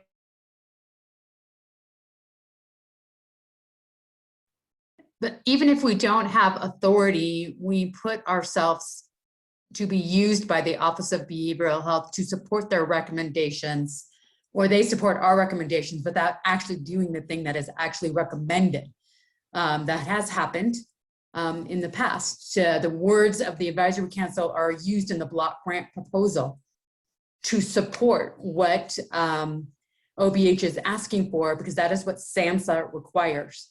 When we don't do our due diligence and following up and figuring out what's going on with those proposals, or send specific enough proposals, then we are, in my opinion, being used. I mean, that's putting it a little bit strongly. I do believe they believe in us and believe in our advice, but it doesn't mean that we are necessarily taking specific recommendations seriously. And that is why I would push for follow-up and more specifics in our recommendations.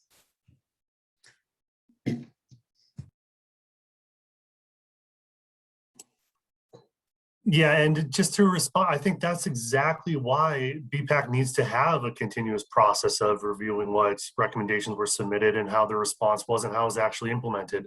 This time, above any other time, there's a ton of money in the system. And also, I don't want to think that recommendations that happen every 2 years are strictly just recommendations for only the traditional block grant funding. Because this year, right, with the federal stimulus, we got additions to the block grant. We have all of this extra money that the state is now assigning to specifically behavioral health and utilizing, or coming from the office or the department as a whole or the state as a whole, utilizing other funding streams besides just the block grant. Like, this is a huge opportunity to fill in some pretty massive gaps. And I think that's the piece where really what I would like to see BPAC go is really establishing what is that whole behavioral health system? How do all of the departments work together? And this is part of the Behavioral Health Administration discussion as well. And that really recommendations should be focused on a lot of those things, not just the 10% of OBH's budget that is the traditional block grant. Like, there's so much more opportunity with funding and providing some recommendations, advising the office on the system as a whole. Because with the block grant application, that's the whole state plan. It's not just the, oh no, it's part of that is the block grant funds will be used for this, but the whole system is this, right? So that's the opportunity. So it's not just this, okay, we submitted the plan and OBH responded and it's done. I don't think that should be the case at all. And it should be continuous. And that's the piece where making sure that everyone on BPAC is behind those recommendations and making sure that this advisory body, as used as a true advisory body to advise OBH and follow through with, well, wait, so we put forth this recommendation. This is how you responded. How is this actually being implemented? And I think that's a great opportunity for that year of the non-recommendation year to really follow up on those things. Because this is really that time where, I mean, the session is a month longer than it usually is, right? So there's this time where this would be that time where we're talking about, here's what passed during the General Assembly. Here's these new programs. Here's how the legislature thought they fit into the behavioral health system. I think that's this opportunity right now, which, I mean, the session's not over yet. So then what does that look like? And I think and going back to what Bob had brought up is the summer recess, is that, I mean, thoughts on that? Because yes, there is, I mean, talking about a bunch of money within OBH potentially coming our way if 137 passes. It passed the vote this morning, 35-0. So it sounds like it's probably pretty much set to go as written with those amendments, which is that care coordination, which is workforce. So that's, I mean, $48 million right there for those two programs that have stakeholder components to it. With that, we don't know how that is going to be implemented yet, because those are amendments that were drafted earlier this week.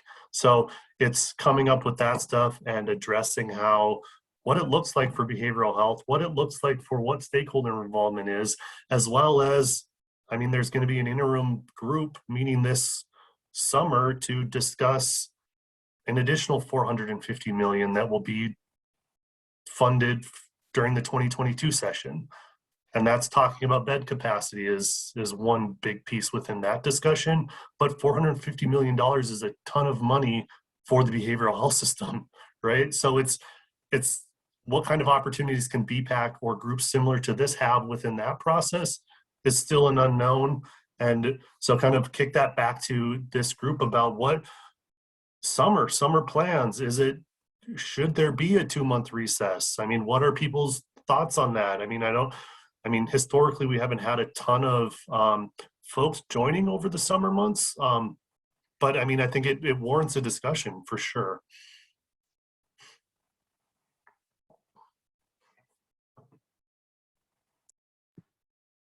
Yeah, so if everybody wanted to meet into July to follow up on these things, that would be Thursday, July 1st. I know that may interfere with weekend plans of the 4th. Could push it to Thursday, July 8th. If people feel strongly and want to have a meeting to do some follow-up here. And then maybe take August down and then come back in September. Totally up to you guys, whatever you feel makes the most sense and would be productive and useful, and that we'd have a good turnout, you know, to make it worth everyone's time to come.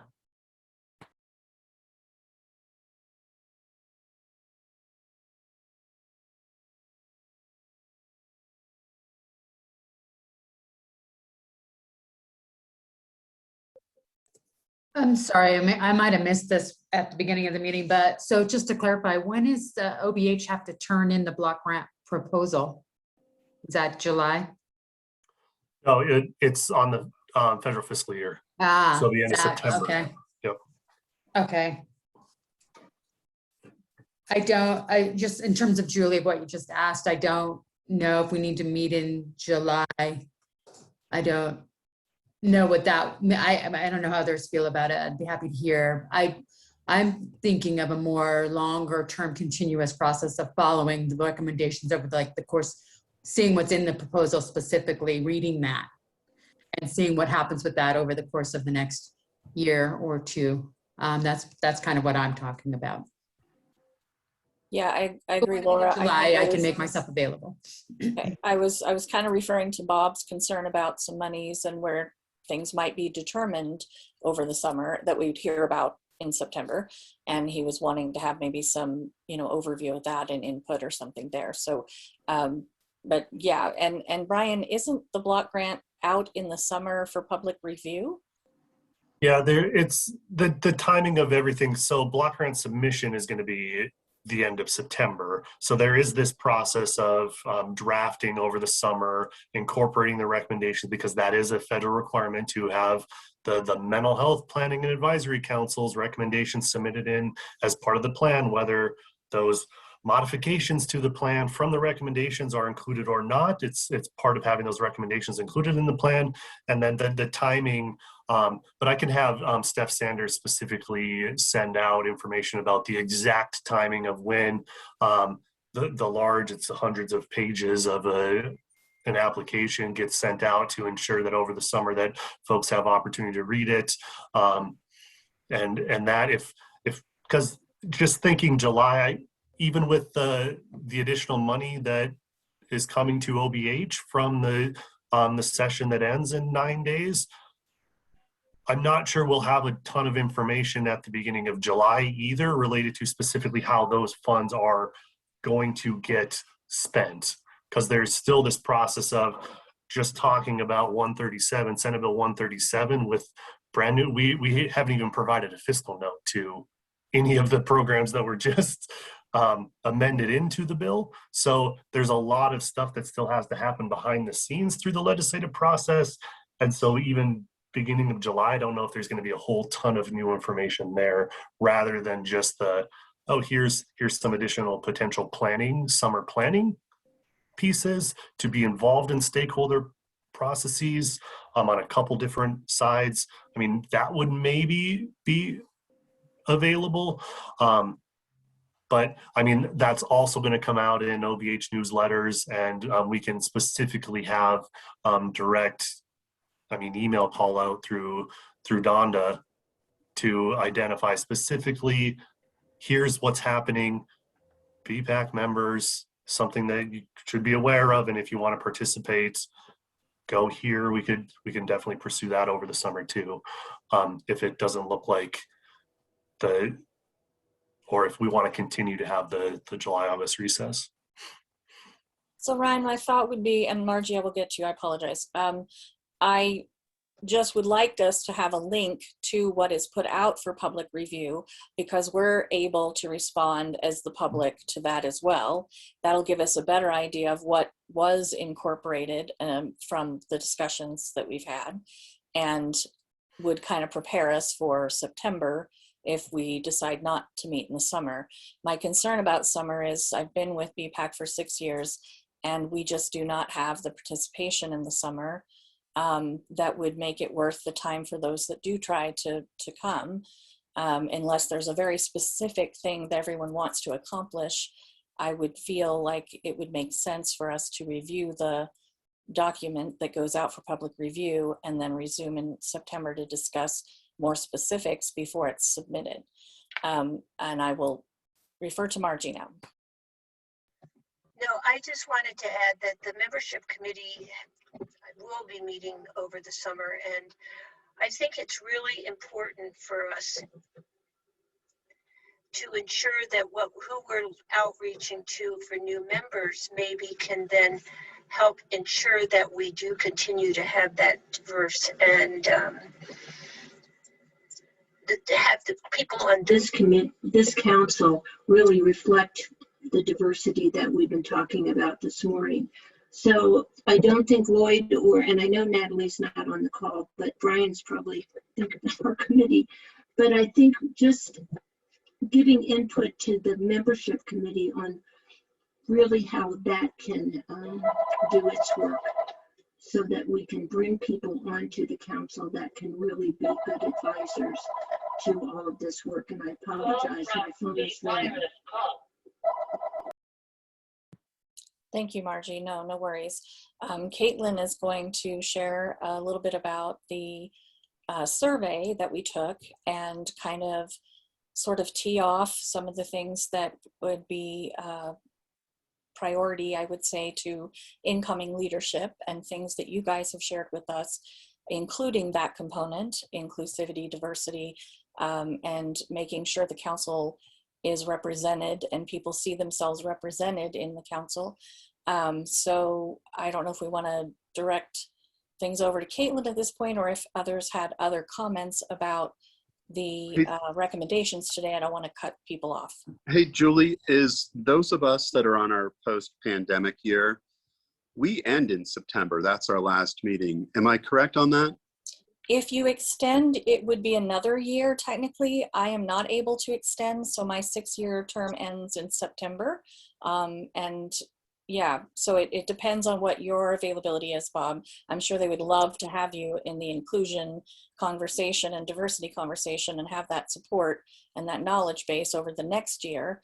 But it's totally up to you. I know Lloyd was trying to collect yes or no's from everyone on extending their terms, and we understand those that So cannot. this is my 7th year. I would be going into my 8th. Is that okay, Ryan? I'm sorry, Bob, I thought you were going into your 7th. I apologize. If you've already served it, then that's, I don't know. This was my pandemic hang on a year request that you guys asked last year, but my term ended last year, I believe. Okay. Go ahead, Ryan.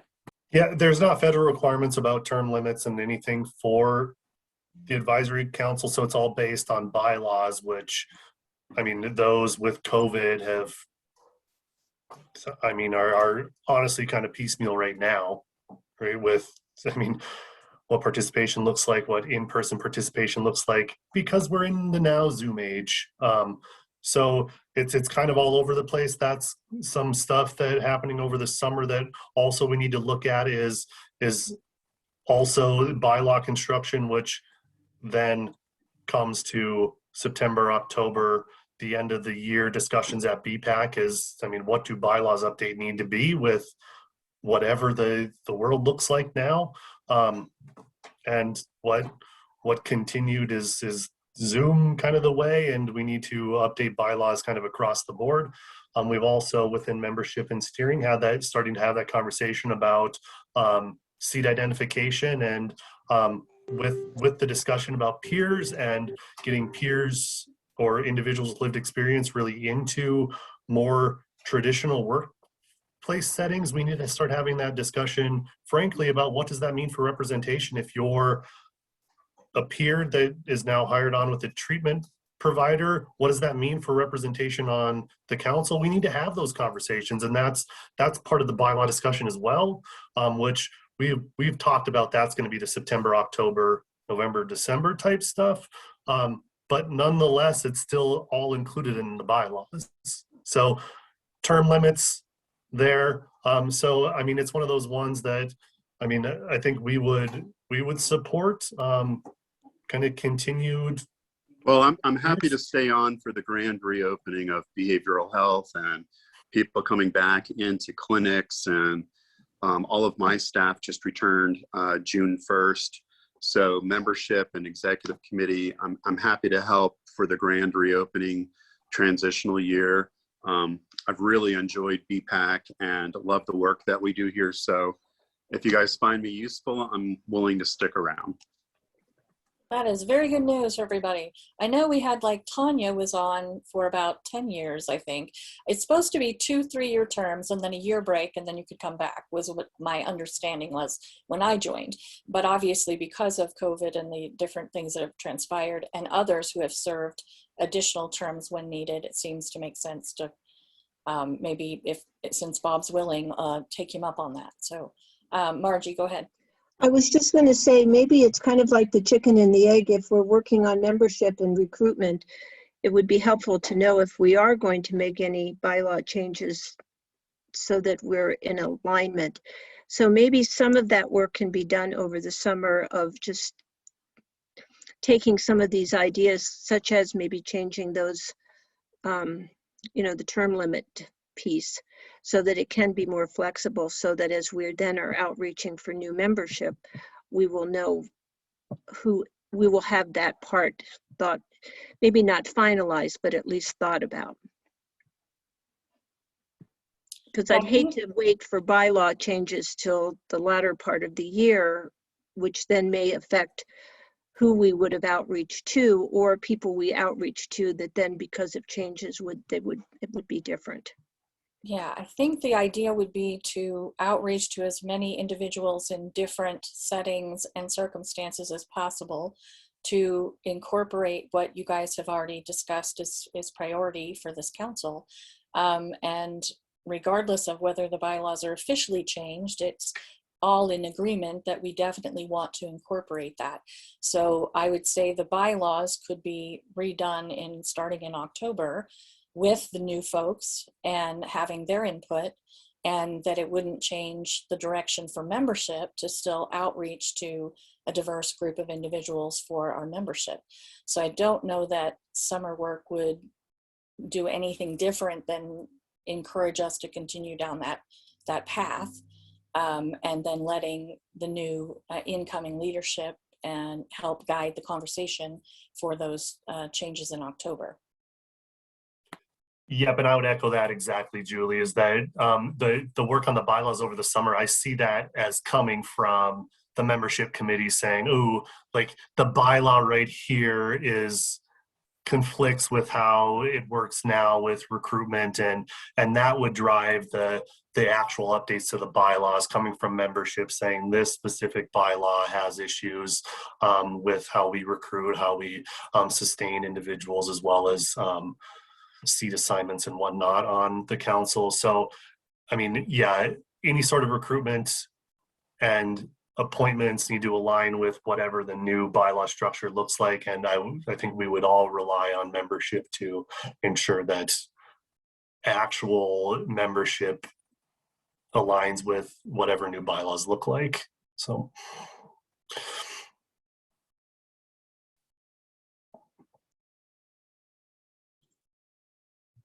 Should we go to survey?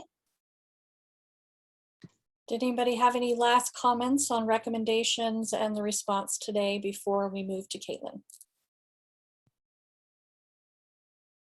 Caitlin, you're on. All right, well, I will be quick. So we sent out a survey, asking folks about their experience on BPAC for the last year. We had a decent response, not the entire group, but enough, I think, to have some solid conclusions. So the big things that came through were most people, about a third of folks, a little less, felt, or 2/3 rather, felt connected to the group, even though we were meeting on a virtual platform. But 30% or so of folks said that they didn't necessarily feel connected to other members. So something that we need to think about moving forward is how to build camaraderie and connection as a group if we continue to meet on a virtual platform, or whether or not folks are interested in resuming meeting in person. So I think those are certainly big ticket items for 2021 and 22. And then, the survey really reflected the conversation we just had about the recommendations, that folks were not entirely sure that the recommendations that were put forward actually resulted in an outcome, and were interested in learning how the recommendations informed what the office was doing over the course of the year. So I think Ryan touched on that, said that he thought, and OBH thinks it's important to build that in. So I think that's forthcoming and will kind of strengthen the recommendation process altogether.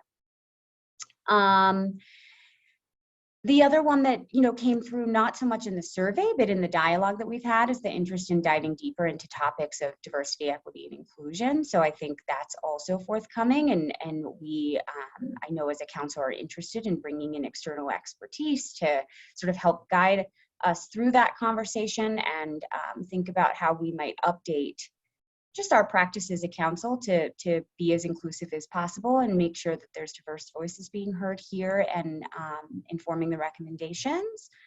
And then really lastly, keeping a pulse on the implementation of the Behavioral Health Administration. That's obviously a big shift in our system, and that implementation over the course of the next years, I suppose. I think BPAC has an opportunity to really have our voice weigh in. And so kind of having a feedback loop with that effort as well. Any questions there?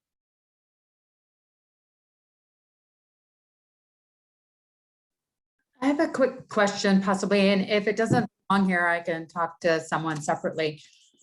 I find myself exceedingly confused about the behavioral health entity thing that is going on.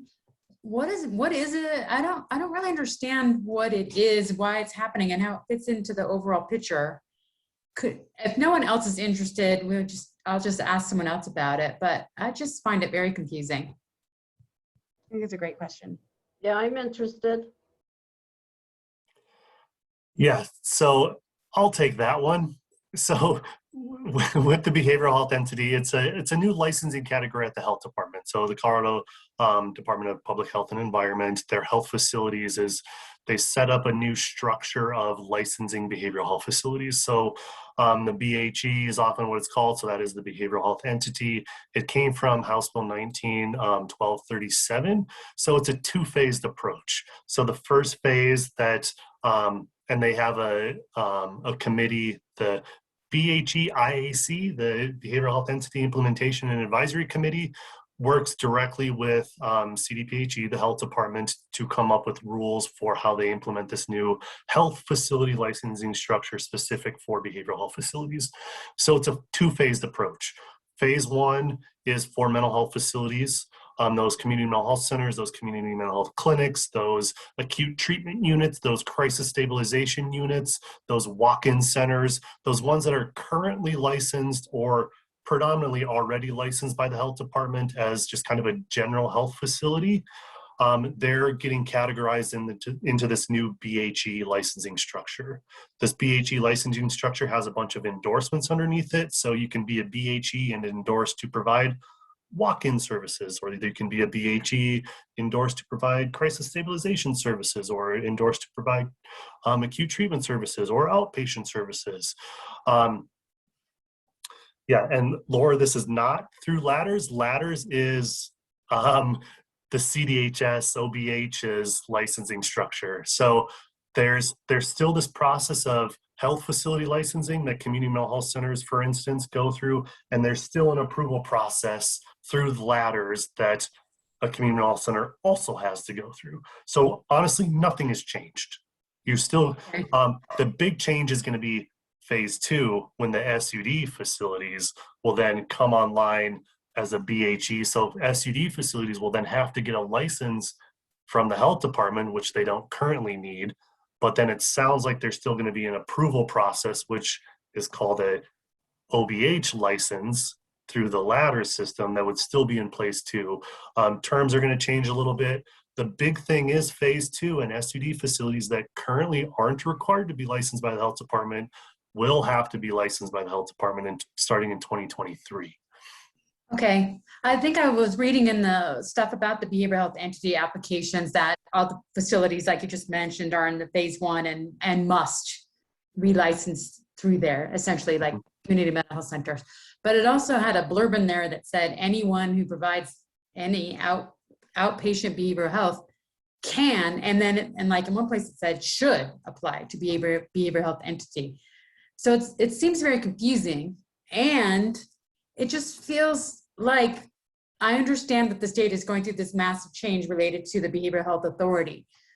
But this is just kind of a classic example of like, okay, so now there's another application process when you already have your other application process. It becomes a bureaucratic nightmare that a lot of small organizations don't have a team of staff to be able to like do all of this work, and that there needs to be maybe a more mindful process from the state about one system, one process, one license, one application, so that it's, you know, clear to everyone. Just my 2 cents.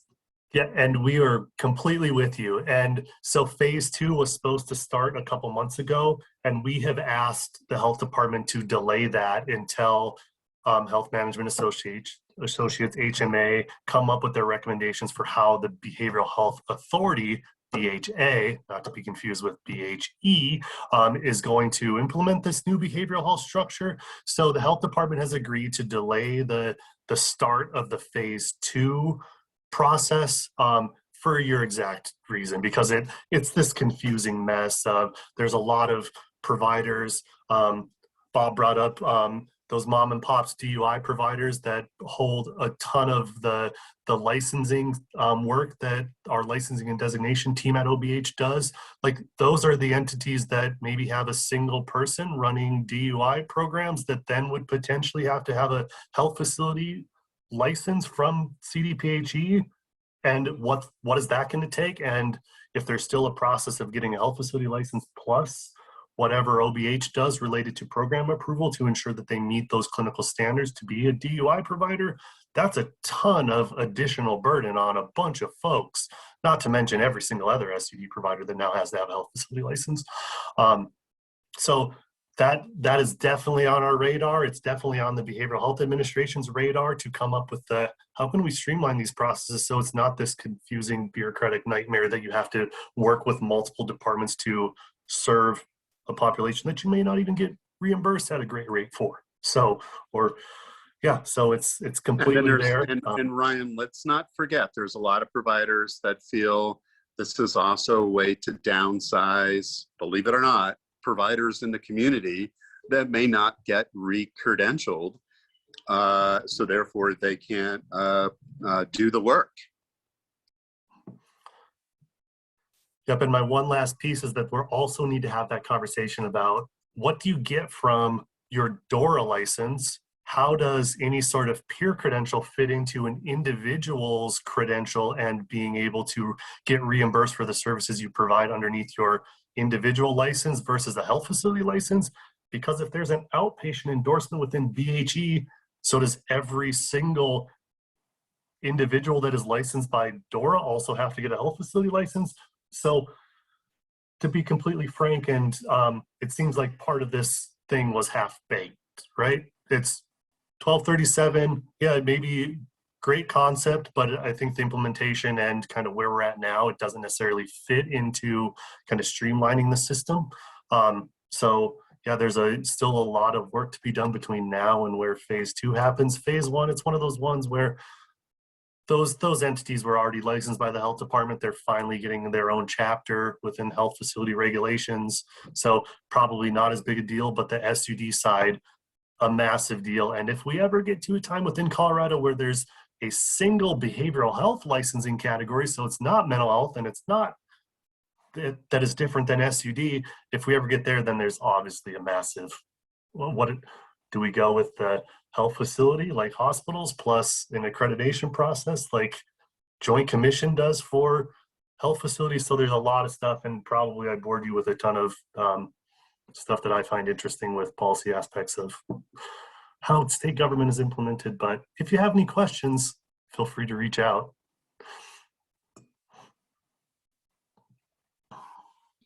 No, thank you. That does help a little bit. I just, it's so interesting to me because it kind of brings everything together. We're talking about workforce shortage and people can't do the work and everything's so confusing. And I get that there's political aspirations from new administrations to create something new, and maybe it will be better. But in the interim, the level of bureaucratic layers that are occurring here just make it near impossible for a small organization or an individual provider or a peer-run organization or any of these places to like figure out this morass of rules and regulations. So yeah, I get it that OBH is not enthused about it either. Laura, the large organizations, we are struggling just as much as the small ones. And I might have 3 more staff to be able to fill out an application, but they've all thrown it out 3 and 4 times because they've not figured out how to fill them out. And ladders is still a system that is also very confusing when it's working properly. It's confusing.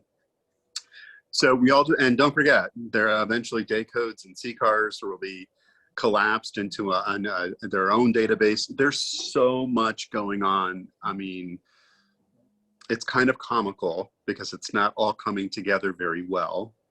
But we have to breathe through this and keep talking about it. And it needs to be a focus of Bhpac because it will affect all of us significantly. And it's very important. And we've got to remember there's still Dora always in the picture. Yeah, and I agree with Bob. It's not just the small agencies, it's also the big, so or bigger. And I'm glad to hear Ryan say half-baked. Well, more like dough. I don't even think it hits the oven yet.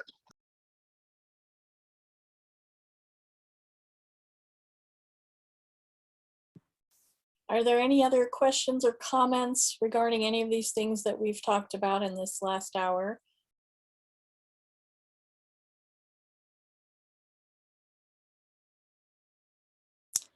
If not, our final thing for today is to see if any of you would like to throw your name in the hat to be considered for the leadership positions that are needed for next year. That includes both co-chairs for this council and your membership co-chair.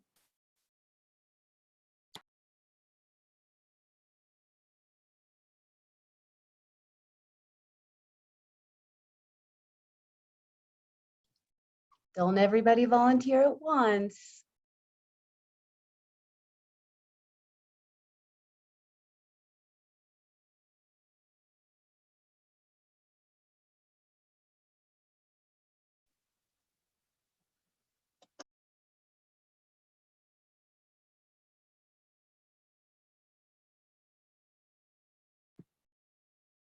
Okay, so let me give a little bit of a story here and then see if that helps anyone feel a little more willing to consider the idea. So I came to Bhpac because I have a daughter. So I am a family member the daughter who has multiple things, complex trauma, drug use, just a lot of different things. And I came to it really not knowing very much. I was invited actually by, oh my gosh, I can see her face and I just lost it.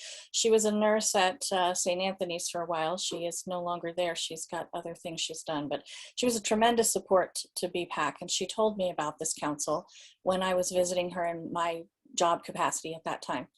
And so I came and I got so excited because there's this room full of people with this passion to really see things be better for their friends, family members, communities, and working so hard to come up with things to try to improve and fill in gaps. And I got involved with the recovery committee right away, and Rourke was there at that time, and Lloyd and different people. And it was just such a great experience being surrounded by people who had that same heart and passion from their own experience. And then when I got the opportunity to be in leadership with this group, I've spent 6 years with the council and 4 in leadership. I was thrilled that I'd come from the point of feeling like I didn't know what was going on my first year to being in a position of hopefully being helpful and of service. And though it was a daunting task and to fill in the shoes of Kathy and Chris, I was excited and really wanted to help make a difference. And as I learned and grew in my role, there were absolutely things I did wrong. I tried to correct them. I tried to make amends where I could, and to shift gears when I needed to, when I felt like that was what was important to honor the role and the mission and purpose of our group. But I also hope that I have done a few things right. You can definitely use me as an example of what not to do, and hopefully a few things you can use me as an example of what to do. Caitlin and I, when she joined me, we had a passion to really help provide communication to you guys, and we put together the notebooks, giving you things that we wish we would have had when we came on board to try to explain things so you didn't spend a year like I did, not 100% sure of what was happening or not aware of terminologies. So there were some things that we feel like we tried to do to improve the process and to serve and be helpful. I definitely had a lot on my plate. So some of you that are saying I may have too much, I couldn't do the time commitment. I was running a business that ended last year, and I reinvented a business and relaunched. I've been doing my PhD program and working on multiple things at a time. And the only reason that I can do this is because I have a fabulous team and such a passionate council to work with. And the steering committee, Caitlin, Lloyd, and Ryan have been invaluable. And I have learned from them and had their support, and that has made it possible to juggle the multiple things that I was doing alongside. I have just been really honored to be part of this group, and I feel like I've learned a lot from all of you, and I hope that I leave behind, like I said, besides lessons of what not to do, hopefully a few things to do, and at least to know that I came to this wanting to do well and to do right by you guys and to be helpful. And it's just been a privilege to work with all of you, with all of your different backgrounds and everything that you know. And so I would highly recommend jumping into the co-chair position. And I'm not saying that simply because we're in need. I am honestly saying that to you guys, that it's a place you can grow, you can serve, you can learn, and you can make a difference. And you're with phenomenal individuals that amaze you every time. And so if that helps anybody feel a little bit better, the time involved in being part of it has not been extensive or impossible, and it's a great team. So I hope that some of you will consider doing that. So. Thanks for that, Julie. Well said.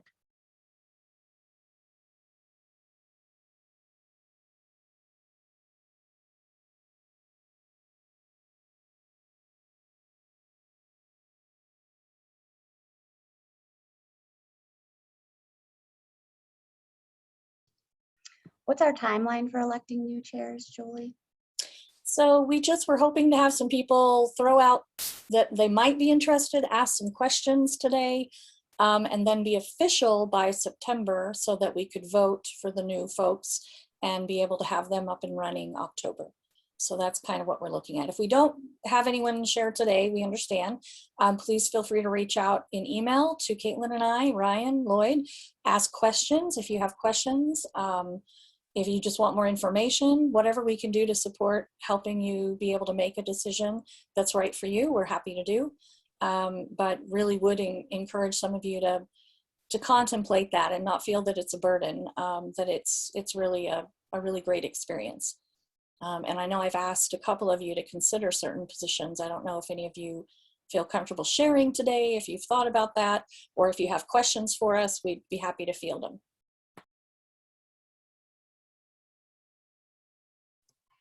And I'll even offer up that if you don't feel comfortable sharing in this setting, you can reach out to me directly, and I'll even pull Aaliyah and Bonnie in, and we can, the three of us, meet with anyone to discuss any concerns you may have, kind of the role that OBH plays behind the scenes in supporting our co-chairs as well, and ways for us to improve. I mean, I think that's also another process that absolutely should always be on the table, is how can the state do better with us supporting BPAC? Oh yeah, I forgot about you, Donda. We'll include Donda in those calls too. So yeah, I mean, I want this to be, I hope everyone's on the fence about being the co-chairs, and we just need that little push to get you over. And if that can be us, we're definitely, yeah, willing to take that on.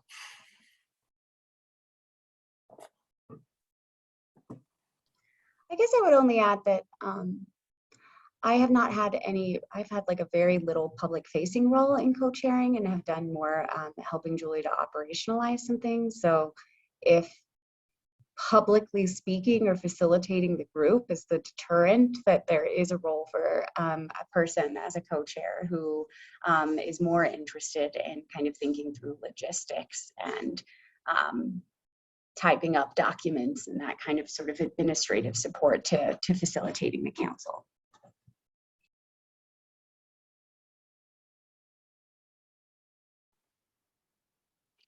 And I think I would like to add, if I guess, like, if someone feels that maybe a lack or a gap in experience, knowledge, or skills is a deterrent in prevention, we do a lot of coalition work. And so I'm not the person to go to, but I know people that have all sorts of resources with trainings, facilitation, things like that, and more than happy to connect, not only for the purposes of this group, but even if people are seeking out those resources for other things. So we can bring that to the table too. There's definitely a ton of support. You do not have to worry about not having all the answers. You can always say, I don't know, but there's somebody who does, and find somebody to help you.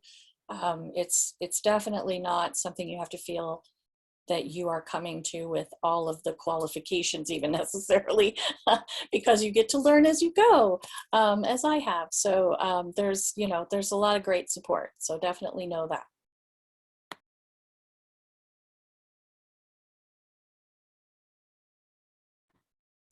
All right, I guess we do not have anyone being brave enough to say today, but please do think about it over your summer. Reach out with any questions to the OBH folks, to Caitlin and I, to Lloyd. We're all happy to give you answers of our experiences, or any questions you might have about the roles or what would be involved. We're happy to answer that. So thank you for considering it. I know that we will have a new leadership team that will be awesome and lead this group into the next phase, and really do the work that you guys would like to see in the areas of diversity and inclusion. And I'm excited to hear all the great things you're doing, and maybe visit someday and see all the new faces, and just hear about what you're doing. So thank you for your time today. Is there anything else we need to cover, Ryan, before we sign off? We are early. We've got a little bit of time. We talked we hinted at a bunch of different legislative things going on. It's the end of the session. If folks are interested, we can provide kind of a walkthrough of bills that are going through, or if people are just drained. And I'm tired of seeing Ryan's face and hearing his annoying voice. Like, I'm cool with that too. I would like a walkthrough. Let's do it. So Tyad, so kind of with the OBH updates that we usually have, I think we missed last month, that there's usually an update on the mental health disorders in the criminal and juvenile justice system. That's the MHD CJS task force that ties the representative from BPAC. I didn't receive any updates from him. I don't think that task force and committee doesn't meet during the legislative session, so I can't imagine there's a whole ton of updates there. Also, Lorraine, I know that there hasn't been a whole lot of info flowing about the State Rehabilitation Council either. And if you want to provide any sort of kind of where we're at, I know there wasn't been a ton of work happening there either, but. Well, I haven't heard back from Sheena. I sent you a direct email or earlier direct chat. She thought that, I guess my application hasn't been approved by whoever it is that has to do it. So she didn't invite me to whatever. I thought they met they meet every quarter or just every other, I don't know. I attended the first meeting that she invited me to, and that was in, I want to say February. I think they're every other month, but I could be wrong. Okay. Yeah, so I'll reach out to Sheena and see what's happening. She said it takes a long time, but this kind of, that's true. It's taking a long time. That's all. State government at its finest. Yeah, so I mean, thanks for filling that role. Yeah, it's one of those ones where it has a specific BPAC membership assigned there. So thanks for filling that, and we'll catch you on the other end after summer. So then, I always remind that you can sign up for the OBH news and updates that come out once a month. There's a lot of really good information in there that we provide. Whether it's funding opportunities, just general stuff related to stakeholder involvement. I mean, this is where we have the 988 update on that 988 implementation committee, 988 being that the National Suicide Hotline number that OBH will be implementing. And that bill passed second reading today. So it is golden and flying through. So that is good for us. And also, I'll put a link here if you want to sign up for it. Give me a second.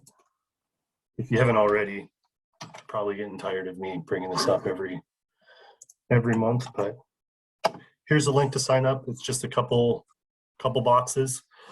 And then getting into the legislative session.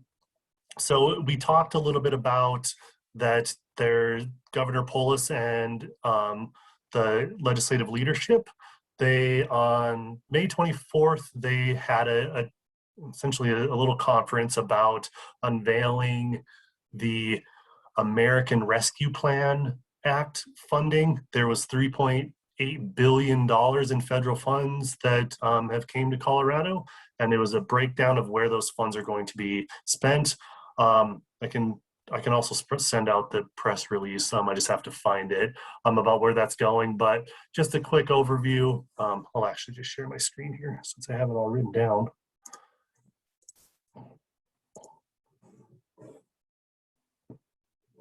If you can see that, I'll make it a little bit bigger.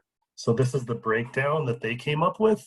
So like I said, the $3.8 billion, $1 billion going towards fortifying the state budget and fiscal integrity, $300 million ongoing response to COVID, between $400 and $550 million going towards affordable housing and home ownership, $200 million workforce development and education, $817 million for economic relief and recovery, $404 to $414 million for transportation infrastructure and parks and agriculture, and bolded here, between $400 and $550 million towards mental and behavioral health programs. So this is what we've touched on this a little bit throughout our whole conversation today. That $100 million invest in the current legislative session. So this is the funding for Senate Bill 137. We've talked a lot about that. That's the care coordination. That's the workforce development. Those are some additional programming to add additional money. So that's that $100 million we're talking about that is currently working its way through the legislative session.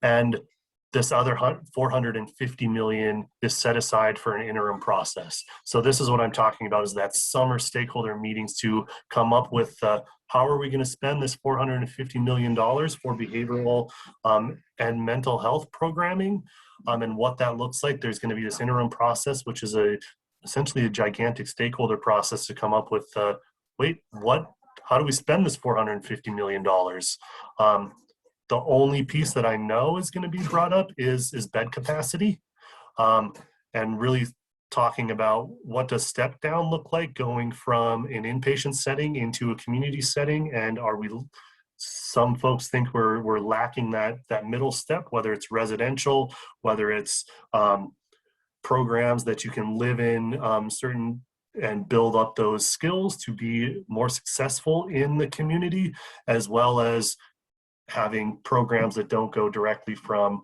a traditional outpatient setting to an inpatient setting. What are some of those steps that are less intense than truly inpatient settings? So having those discussions and really that bed capacity discussions as part of that interim process. That's essentially all I've heard is those conversations that need to happen there. But with $450 million, I'm imagining that there's a lot of opportunities to participate in where that money should go. So be on the lookout for those within the link I sent you to sign up for the OBH newsletter, as well as we'll make sure that when any of those interim process starts, is that Bhpac is made aware of specifically the timing of that and how to participate. Questions about that $3.8 billion and the breakdown.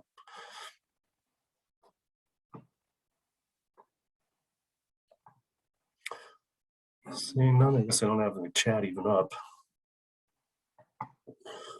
But so we were going to break down, I'll put in the link to the bill. Get my chat back up here. So here's a link to the OBH bill, the Bhpac specific dossier. This is the list of behavioral health related bills. A lot of it is essentially going through or has passed. So what we were going to do is break down section by, or a couple of these bills that our TA staff were specifically interested in. I'll start with the long appropriations bill. This is the long bill. This is the state's budget that passed and was governor signed in the middle of May. So if you're interested in that, I'll also send out or have Donda send out this link. I have all of these linked in here, or if you want to go directly to the page. The dossier, I think, goes directly to the latest version of the bill, but if you want more information about what each bill has, these pages go directly to the General Assembly's website.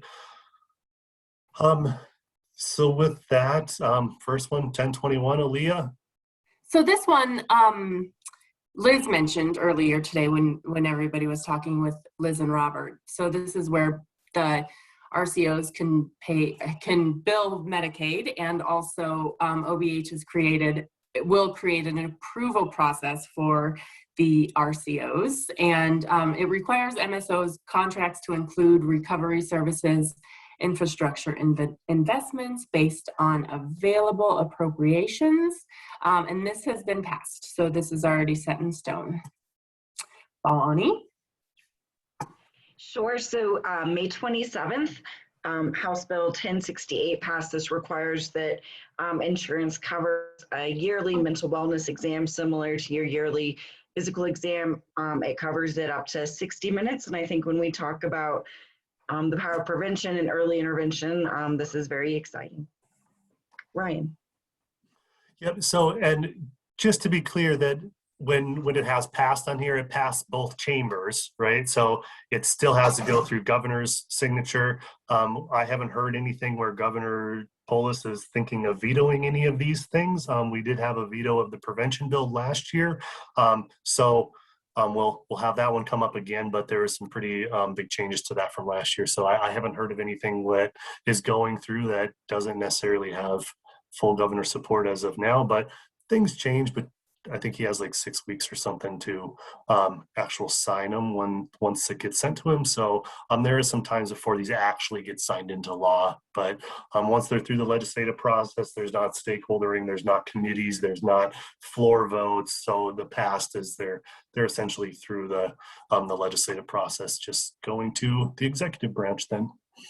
So 1085 secure transportation, this is CDPHE creating a licensing category similar to EMS or ambulance services that is a secure transportation. This is really designed to address some of the stigma related to someone in a behavioral health crisis getting thrown in the back of a police car or a fully equipped hospital on wheels, which is an ambulance, to have its own secure, discrete transportation model that maybe it's in the back of an unmarked SUV or a van. So you don't have to go with lights on, you don't have to get handcuffed if you're in a behavioral health emergency to go to the hospital, because some law enforcement agencies have those policies related to if anyone's in a police car, they get handcuffed.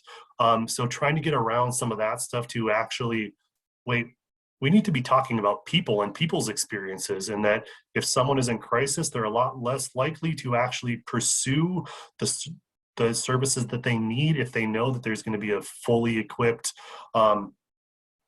police officer coming to handcuff them and throw them in the back of a car just to go to the hospital. It's trying to get around some of that.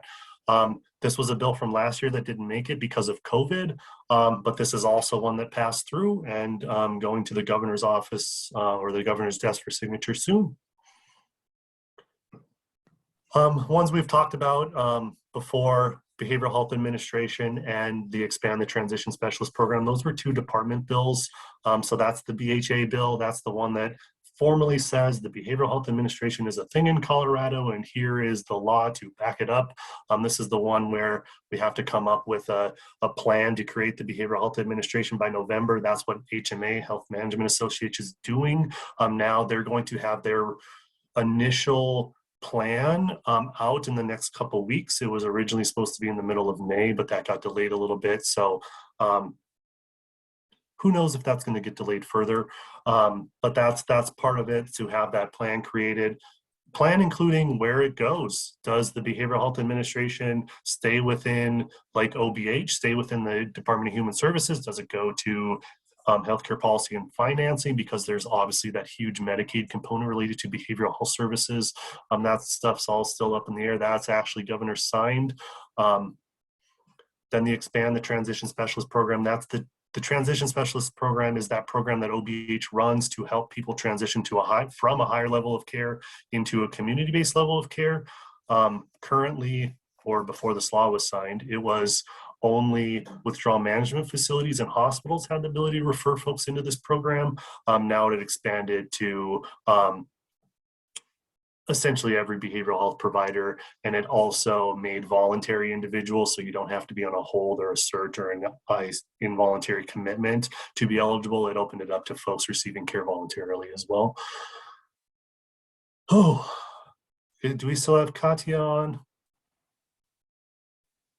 Katya, do you want to talk about 1258, the rapid mental health response for Colorado youth? Oh, she's here. Good. Yeah, I just don't have my camera on. I accidentally, well, I mean, it wasn't accidental. I purposely cut my hair and it's been a disaster. So I just don't want to show my hair. But yeah, so this bill actually was a very special bill for me because the day I happened to testify for this bill happened to be like the first anniversary of the 1 month anniversary of my friend's suicide. So that was really, really tough. And I was really happy to be part of this bill. I didn't continue because it was just too much for me emotionally. But this bill will provide young adults all over Colorado to have up to 3 free sessions with a specialist that is culturally competent. And I'm really excited because I may be able to also help make sure that, you know, that people, that young adults all around Colorado, you know, Latinx, you know, in the queer community, and just in so many more spaces are represented. So I'm really excited for this bill because this is like a huge step in removing the stigma of asking for help and allowing young adults to ask for mental health specialists. The bill's it's the first time we're doing this, so I'm really excited because it's going to be housed at OBH, and we are all going to work really hard to make sure that young adults are receiving the help they need, especially after COVID, and returning to in-person activities. I know for me that I'm having lots of trouble, like going back to thinking of going back to school in person, just because I've been only talking to plants for several months. So I know this is going to really help lots of young adults, and I really hope that my community as well is open-minded to this, because in the Latinx community we don't really often talk about mental health, and if we do, it's very shame to ask for help. So I'm really hoping that this is a step towards just removing that stigma. But yeah, I'm sorry if I had was a little stumbling over my words. This bill is very special to my heart. So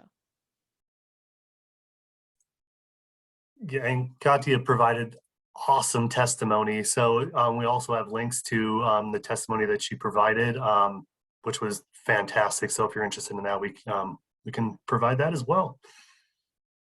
Yeah, and so that passed third readings today. So it passed today. It's going to go to the governor's office next, and it passed 35-0 in the Senate, which is fantastic. So doesn't happen very often that every senator in Colorado agrees on something. So kudos to that bill and all of the supporters of that. Bonnie, prevention of SUD. Definitely. And I wanted to thank Katia for being willing to testify for that. I think it was great that she put herself out there and was such a great advocate. And so for this bill, it would involve opioid prescription and training requirements for prescribers. And then looking at it yesterday, it would also mandate that insurance companies have holders be able to access, I think, up to 6 physical therapy, occupational therapy, acupuncture, and chiropractic appointments as pain management alternatives.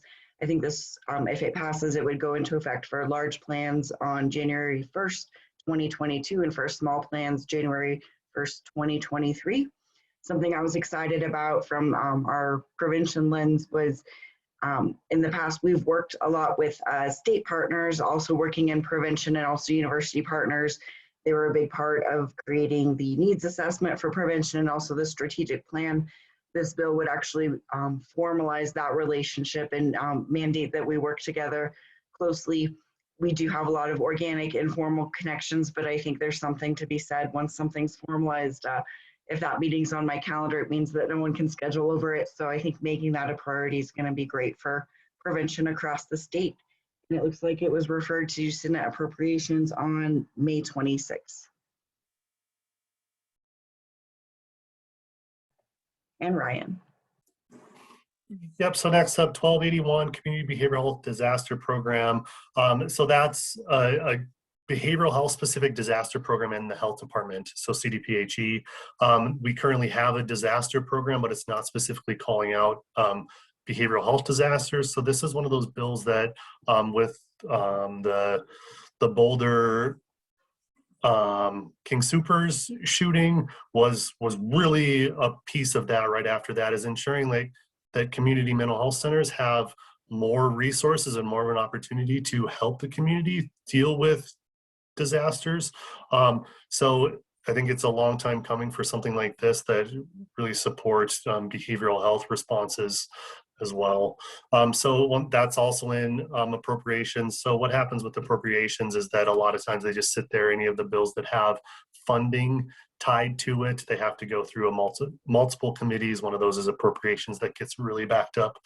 So that's appropriations is usually the committees that delay the session. So like Liz said earlier, is that it'll go until at least, or it'll end between now and the 12th. The 12th can be the last day. Oftentimes it's because bills are in appropriations and it takes a long time to get through all the funding aspects. So that's where those are, but then it would go back to the House floor for second vote, then a formal vote third, and that's when it passes. Mental Health Practice Act. This is 1305 that updates specifically information or the scope of practice for addiction counselors, specifically the certified addiction technician. So it removes some of the provisions that they have to co-facilitate groups. So if you're interested in that one, that one's, yeah, it was 1206, House Bill 2012-06 last year that made some changes. So this bill was originally designed to kind of fix some of those changes. Some of those fixes are the continuing competency program was moved to OBH from the Board of Addiction Counselors Examiners. This bill moves it back to where it belongs, the DORA board that oversees the licensing and credentialing of addiction counselors. So it's some pieces like that. Obviously, there's going to be some rule updating with that. And if you are an addiction counselor, this will also affect you, or if wanting to pursue a credential as an addiction counselor, there are some provisions related to increases and decreases of clinical hours requirements and stuff like that.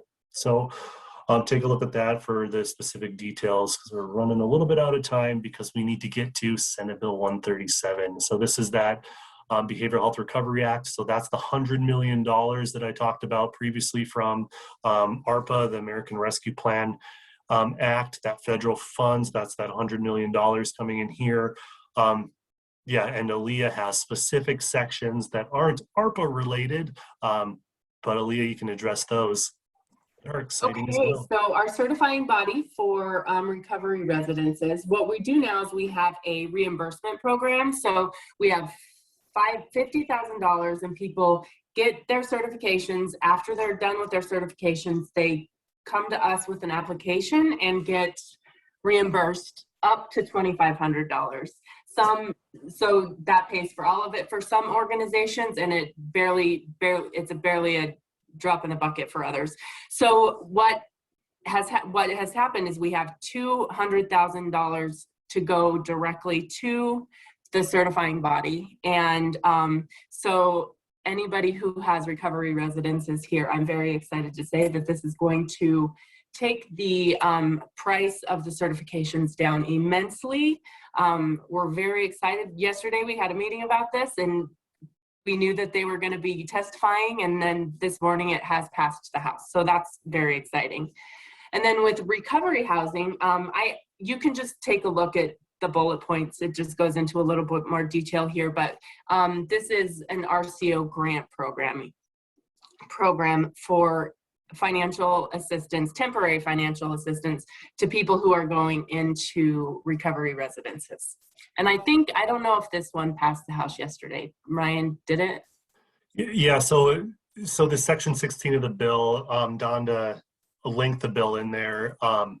It contains two programs. There's a $4 million housing assistance program that provides that temporary financial aid. And then there's the RCO grant program for $1.6 million. Both of those passed through. They've been in the bill essentially the whole time. There really hasn't been a whole ton of discussion. Really, the discussion was about how much funding should actually go to these programs, but it sounds like 4 million and 1.6 stayed in there, which is fantastic. This is another one of those ones where it really supports recovery organizations and really puts them into Colorado law to really start to better legitimize that this is a needed service. This is a needed behavioral health service in Colorado. And this is one of those ones where I commend groups like this that have been really pushing for ideas like this to come to the forefront, and being at the table has led to some pretty massive overhauls, even to get recovery acknowledged in state statute now, which this is one of those ones where we see this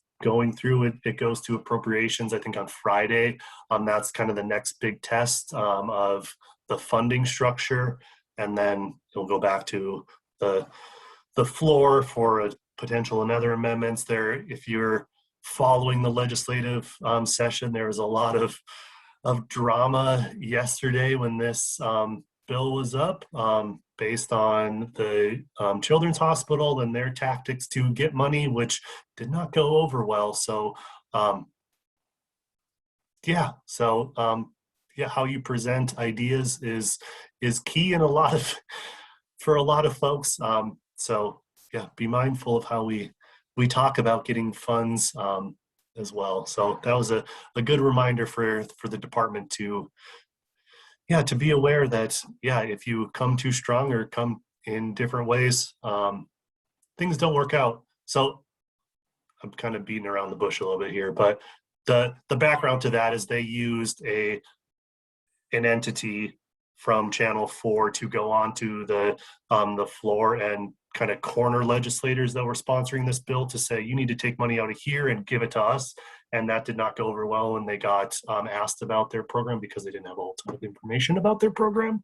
So that did not go over too great, and it kind of backfired. But care coordination is still in there. That's $30 million worth of care coordination funding. Robert talked about the stakeholder process. There's a specific stakeholder process identified in statute that OBH has to convene stakeholders to come up with what care coordination implementation looks like across regions. So that's one of those things that will happen over the summer as well. So be aware of that. Again, plug to sign up to the newsletter, because that's another place to that we will put information in there, as well as we'll make sure that information goes directly out to BPAC members about that stakeholder process for care coordination. Workforce was also included in there for $18 million. This is one that we kind of hinted at some of those within the recommendation responses about workforce. This further includes training for workforce, making sure that we have a diverse workforce, and how can we improve that stuff, which is $18 million. So that's ARPA funds, so it's only going to be available for 2 years. But yeah, having funds like this is something that doesn't happen very often in any sort of, whether it's state government or otherwise. So having this is one of those ones where let's utilize it to the best of our ability to meet the needs of the people of Colorado. Questions about 137?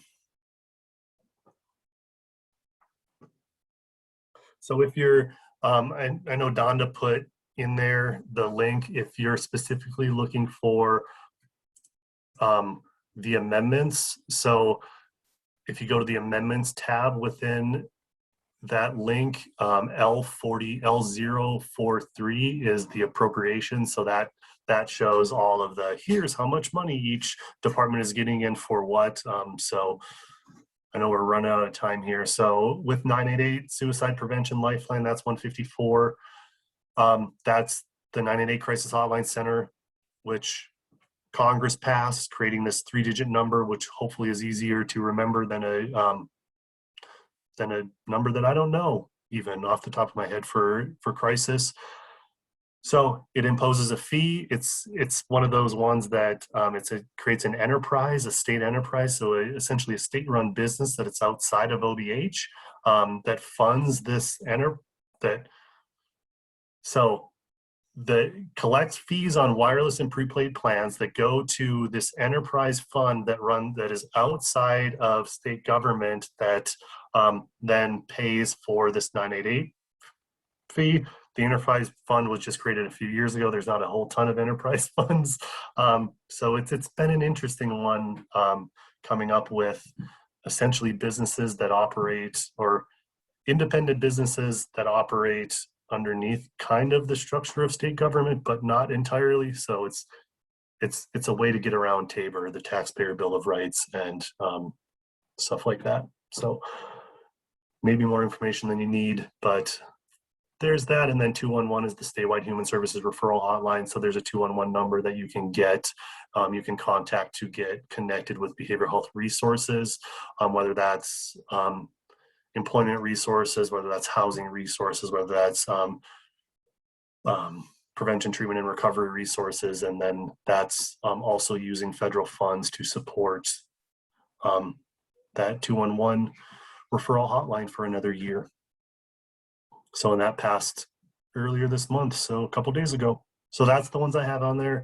That dossier has a lot more than what we just covered. So if you're interested in other ones, check that out as well. So with that, Anybody have any questions? All right, guys, I think we have we have accomplished our recommendations. We've just done a whole heck of a lot over the last 9 months. And I thank all of you for your participation and your hard work, and look forward to hearing great things with this group, and hopefully having our new leaders contemplating their next move and getting to hear about that soon. And thank you again for letting me be able to serve in this capacity with you guys. I really appreciate it. Learned a lot from all of you. I will plan to be with you September, but if I'm not, I've kind of already said my goodbyes. There's a tentative thing that I'm hoping I can work around. But anyway, have a great summer. Be safe, enjoy yourselves, take care of yourselves, and we will see you back in September. Thanks, Julie. Thank you.